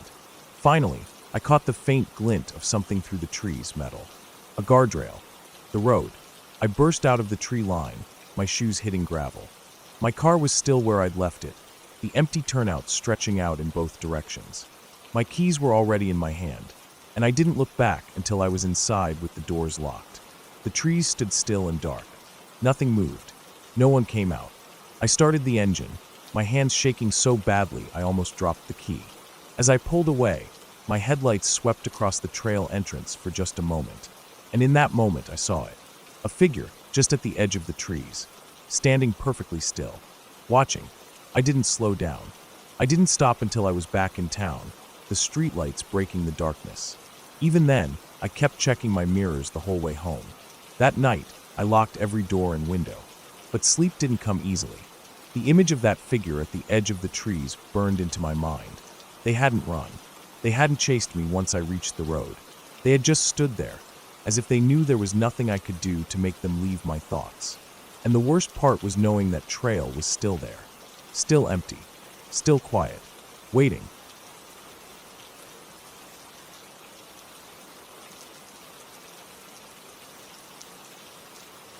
It started late in the afternoon, just before the light began to thin. The air had that heavy late summer feeling, still warm, but with a faint coolness slipping in, reminding me that night wasn't far. I had been walking along a narrow, barely used trail that cut through a stretch of woods about 10 miles from town. I'd been here before in daylight, but never stayed late, never stayed long enough to hear the forest change its tone when the sun went down. The trail was uneven, roots crossing in every direction. Dry leaves clung to my shoes, crunching under every step. On both sides, the trees rose close together, tall and thin, their branches tangling into a loose canopy that blocked out most of the sky. Patches of dim light slipped through the gaps, falling on the forest floor in broken shapes. The deeper I went, the less I could see the horizon. It felt like I'd stepped into a space where time slowed down, where the rest of the world was far behind me. The further in I went, the quieter it got. Even the occasional bird call began to fade until I was left with only the sound of my footsteps. I could feel the sweat starting to dry on my skin, the air cooling just enough to make the dampness uncomfortable. A light wind moved through, barely strong enough to rustle the leaves above, but it carried a faint smell of damp soil, wood, and something else, something sharp, like the tang of rust. I stopped once to take a drink from my bottle and noticed how still everything was. Not just quiet, but still, like the trees themselves were holding their breath. I couldn't see the trail ahead clearly anymore. It had grown thinner, the dirt path narrowing and fading under a layer of leaves and twigs. I remembered there was an old stream somewhere deeper in, and I thought maybe I'd head toward it before turning back. As I walked, I began noticing small details that didn't feel right. A broken branch hanging lower than it should, as if it had been snapped recently. The way the dirt was disturbed in certain spots, almost like shallow drag marks. A section of moss scraped clean from a fallen log, as though something heavy had slid across it. It wasn't enough to raise full alarm, but enough to make me slow down, to keep scanning the shadows ahead. The light was dimming fast now, the colors shifting from golden to gray. The air cooled more noticeably, and the shadows thickened. I could feel the first traces of that familiar unease. Nothing I could explain, just a tightening in my chest and the growing urge to turn around. I kept walking, but slower, every step quieter, more deliberate. That was when I heard it, faint at first, almost lost in the wind. A single, soft sound from somewhere ahead and to the left. It wasn't an animal cry, not quite. It was more like the sound of something heavy shifting its weight on the forest floor, leaves crunching under slow, deliberate pressure. I froze, every muscle tensing, my ears straining. For a moment, nothing. Then another step, heavier this time. The sound wasn't rushing toward me or moving away. It was steady, slow, unhurried. My eyes scanned the space between the trees, but there was nothing clear, only shapes in the dim light. The wind picked up slightly, making the leaves flutter, and for a moment I thought maybe it was just a deer. But then I realized something was different. A deer would move lightly, in short bursts, pausing, darting. This was heavier, spaced evenly like a person walking. I couldn't see far enough ahead to know for sure, and my stomach tightened at the thought of someone else being this deep in the woods without me knowing it. I stepped off the trail slightly, pressing myself between two thick trunks, my feet sinking slightly into the damp layer of leaves and soil. The sound continued, coming from somewhere just beyond a line of brush. I could almost picture the shape of something tall moving slowly, but I couldn't make out any details. I held my breath without realizing it, my ears catching every crunch of leaves, every shift of weight. Then the sound stopped. The silence that followed was worse. I stayed frozen, counting the seconds in my head. 10 seconds. 15. 20. I didn't move. My heart was beating hard enough to feel in my neck. Somewhere in that silence, a faint sound came from behind me. A different direction entirely. It was softer this time, like a careful step, and it came from much closer. I turned my head slowly, scanning the dim space between the trees, but again nothing. The shadows seemed thicker now, stretching longer as the last light drained from the sky. I felt the air shift slightly, a faint breeze on the back of my neck that shouldn't have been there. It made me move. I stepped back toward the trail, my feet crunching louder than I wanted them to. My pace quickened, and the urge to get back to where the trees thinned out became all I could think about. Every few steps I glanced over my shoulder, and every time I did, I swore I caught the faintest flicker of movement far behind me. A shape too tall to be a deer, too steady to be the wind. I didn't let myself slow down. My breathing grew shallow, and my body felt tense all over. The trail seemed longer now, the familiar markers I remembered from earlier nowhere in sight. The sounds began again, keeping pace with me, always just far enough behind that I couldn't see clearly. The crunch of leaves, the snapping of twigs, the kind of sounds that matched my own movements almost too closely. My legs burned as I pushed myself faster, my eyes darting constantly to the sides and back. When the first sign of the tree line appeared ahead, just a faint thinning of the darkness, I felt a wave of relief push through the fear. I moved quicker, almost running now, but the sounds behind me matched the change. They grew faster, heavier, more certain. I broke into a full run, my breath ragged, my arms pumping. The trees began to thin, patches of pale sky appearing between them. I didn't dare look back now, didn't want to see what might be there. The ground felt uneven under my feet, roots catching at my shoes, but I pushed forward.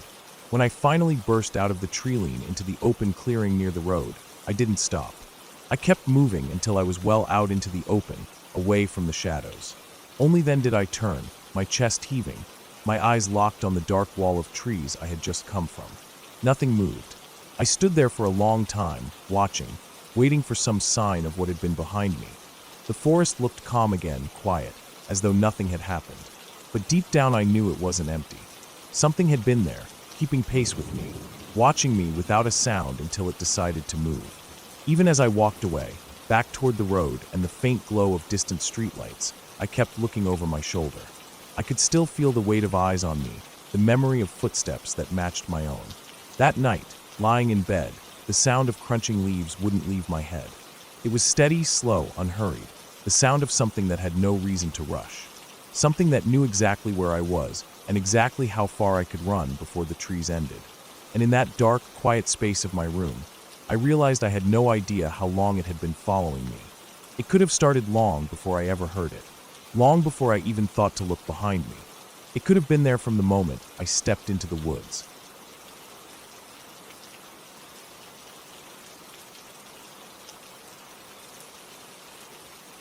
It had been a long week at work, and I needed to get out of the city. My head felt like it was in a constant hum from the noise of traffic, screens, and people talking over each other.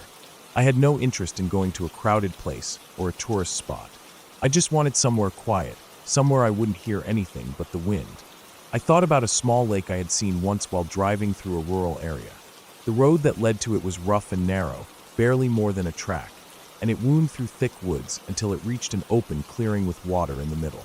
I remembered thinking that it would be a perfect place to camp if I ever wanted to be alone. That Saturday, I threw my gear in the back of my car, tent, sleeping bag, a cooler with food, and some basic camping supplies. I didn't even bother telling anyone where I was going. I wanted to completely disappear for a night or two. The drive was long and slow. The pavement gave way to gravel, then to dirt, and eventually to that uneven track.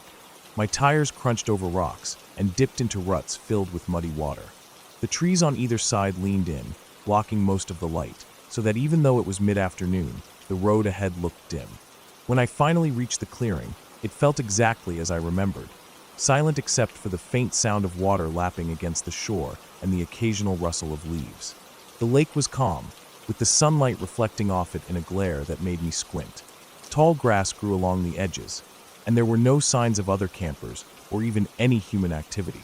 I set up my tent about 30 feet from the water, just close enough to hear it at night.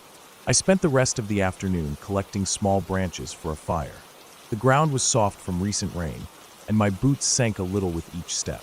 The air smelled of wet earth and pine. I walked around the edge of the lake for a while, just taking in the stillness.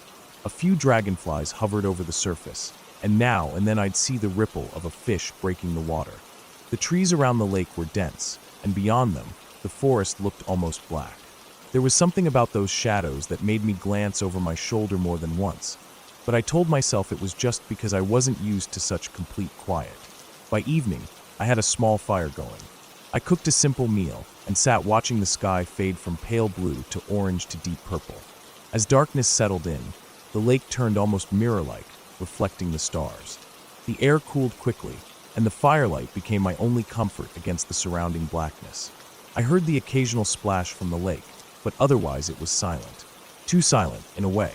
Even at night, I expected to hear insects, maybe a frog or two, but it was as if the forest was holding its breath.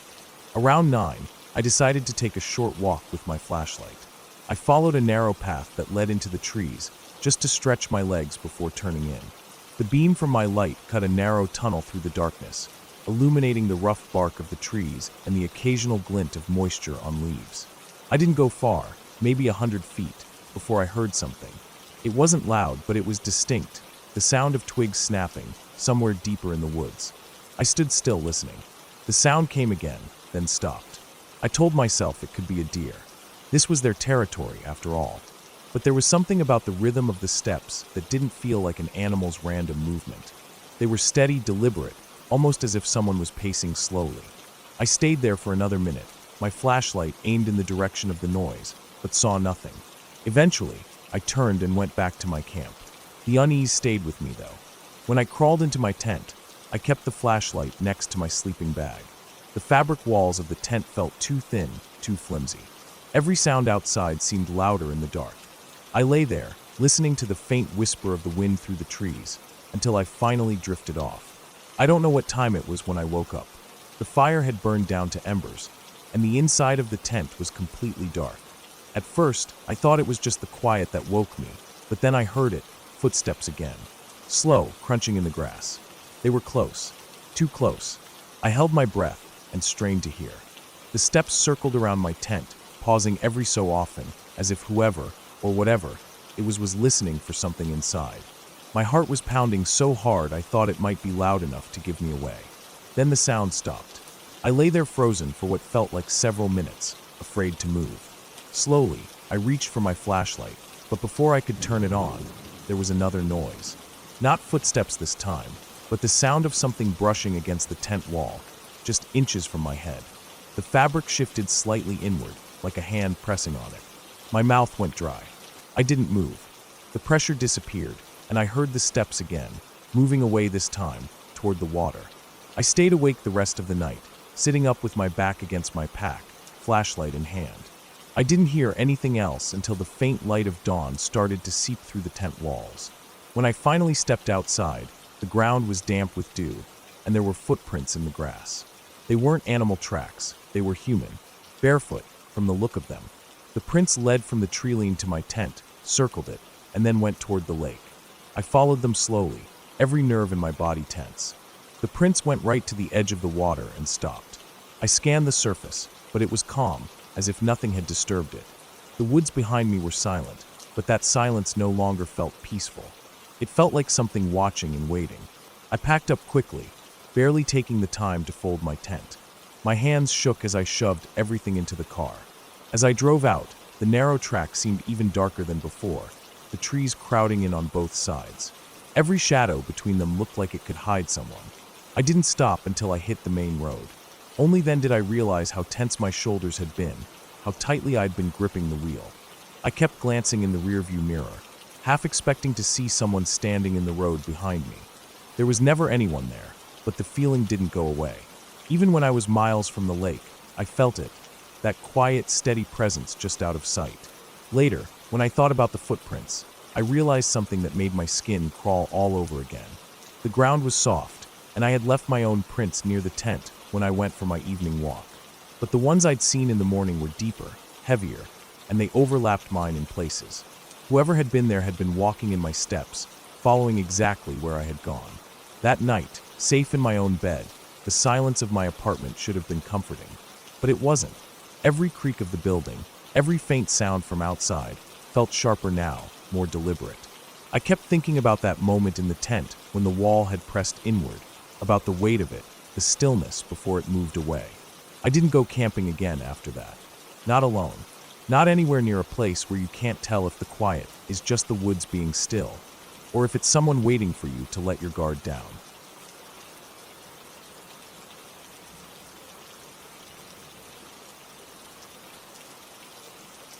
I had been driving since early morning, trying to make it to my cousin's place before nightfall.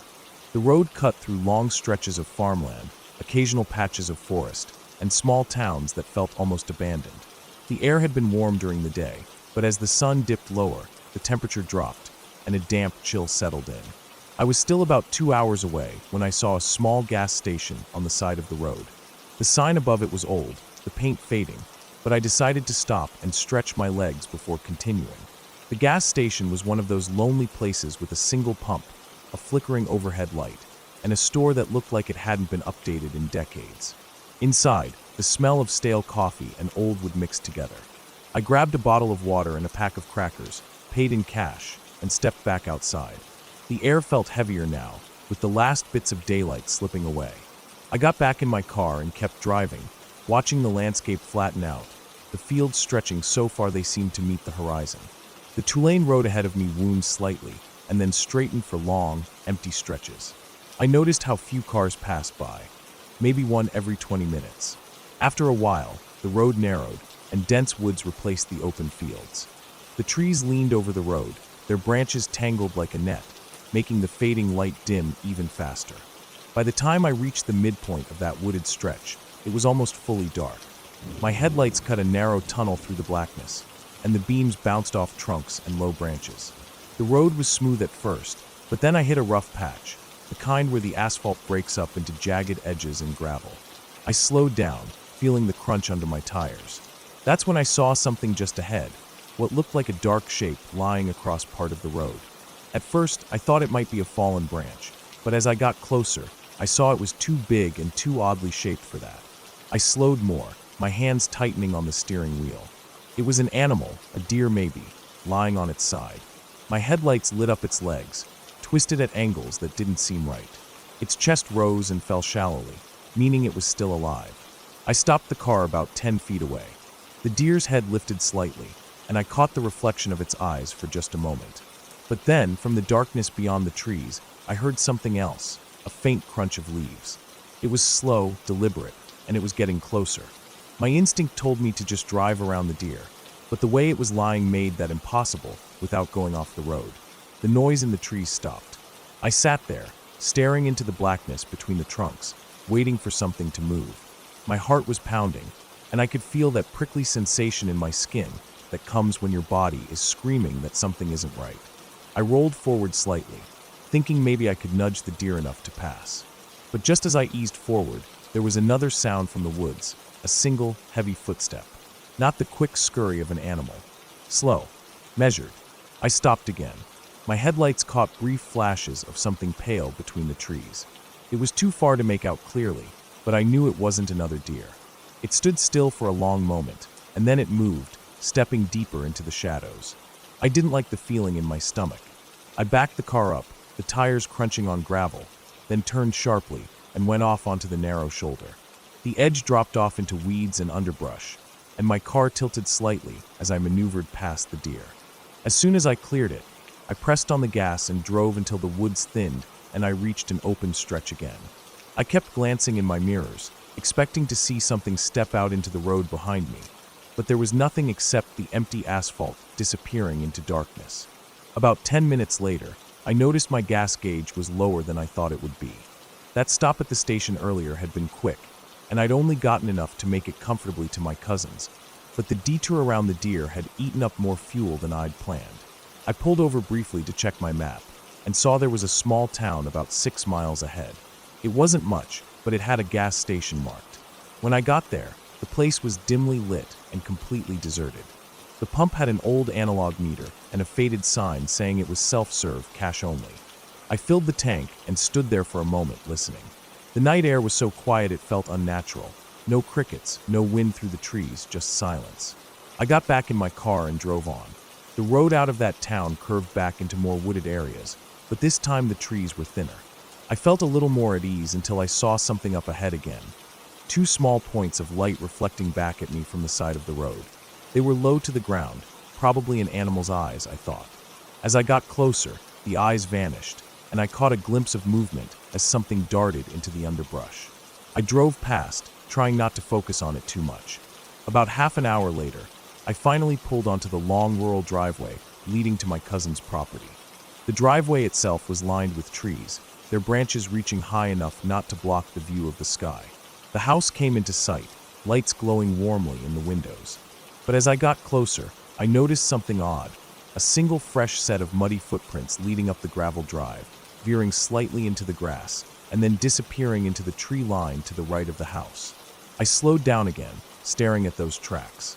They were human, barefoot.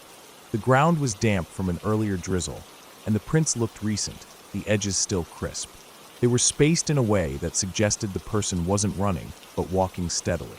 I stopped the car in front of the house and looked toward the trees, but the darkness there was thick, hiding everything beyond the first few feet. A faint unease crept back in, the same kind I'd felt back on the road with the deer. I sat there for a moment, engine running, trying to listen for anything. The night was still quiet, but that silence didn't feel peaceful. It felt like something was holding its breath. I got my bags from the car quickly and went inside. My cousin wasn't home yet. He had mentioned earlier he might be late from work, but the house felt too still. I checked the locks twice, then went to the front window and peered out. The gravel driveway was empty, but I could just make out the faint outline of those footprints still pressed into the grass. For the rest of the night, I kept the lights on and stayed near the windows listening. Every so often, I thought I heard faint movements outside, a branch bending, leaves shifting, but it was too irregular to be the wind. I didn't sleep until I heard my cousin's car pull in sometime past midnight. The next morning, I went outside. The footprints were still there, but now there was something else. A second set. These were much fainter, as if whoever made them had been standing in one place for a while, right near the edge of the trees, just facing the house. And I knew, without wanting to admit it, that whoever had been out there on that road the night before had somehow made their way here.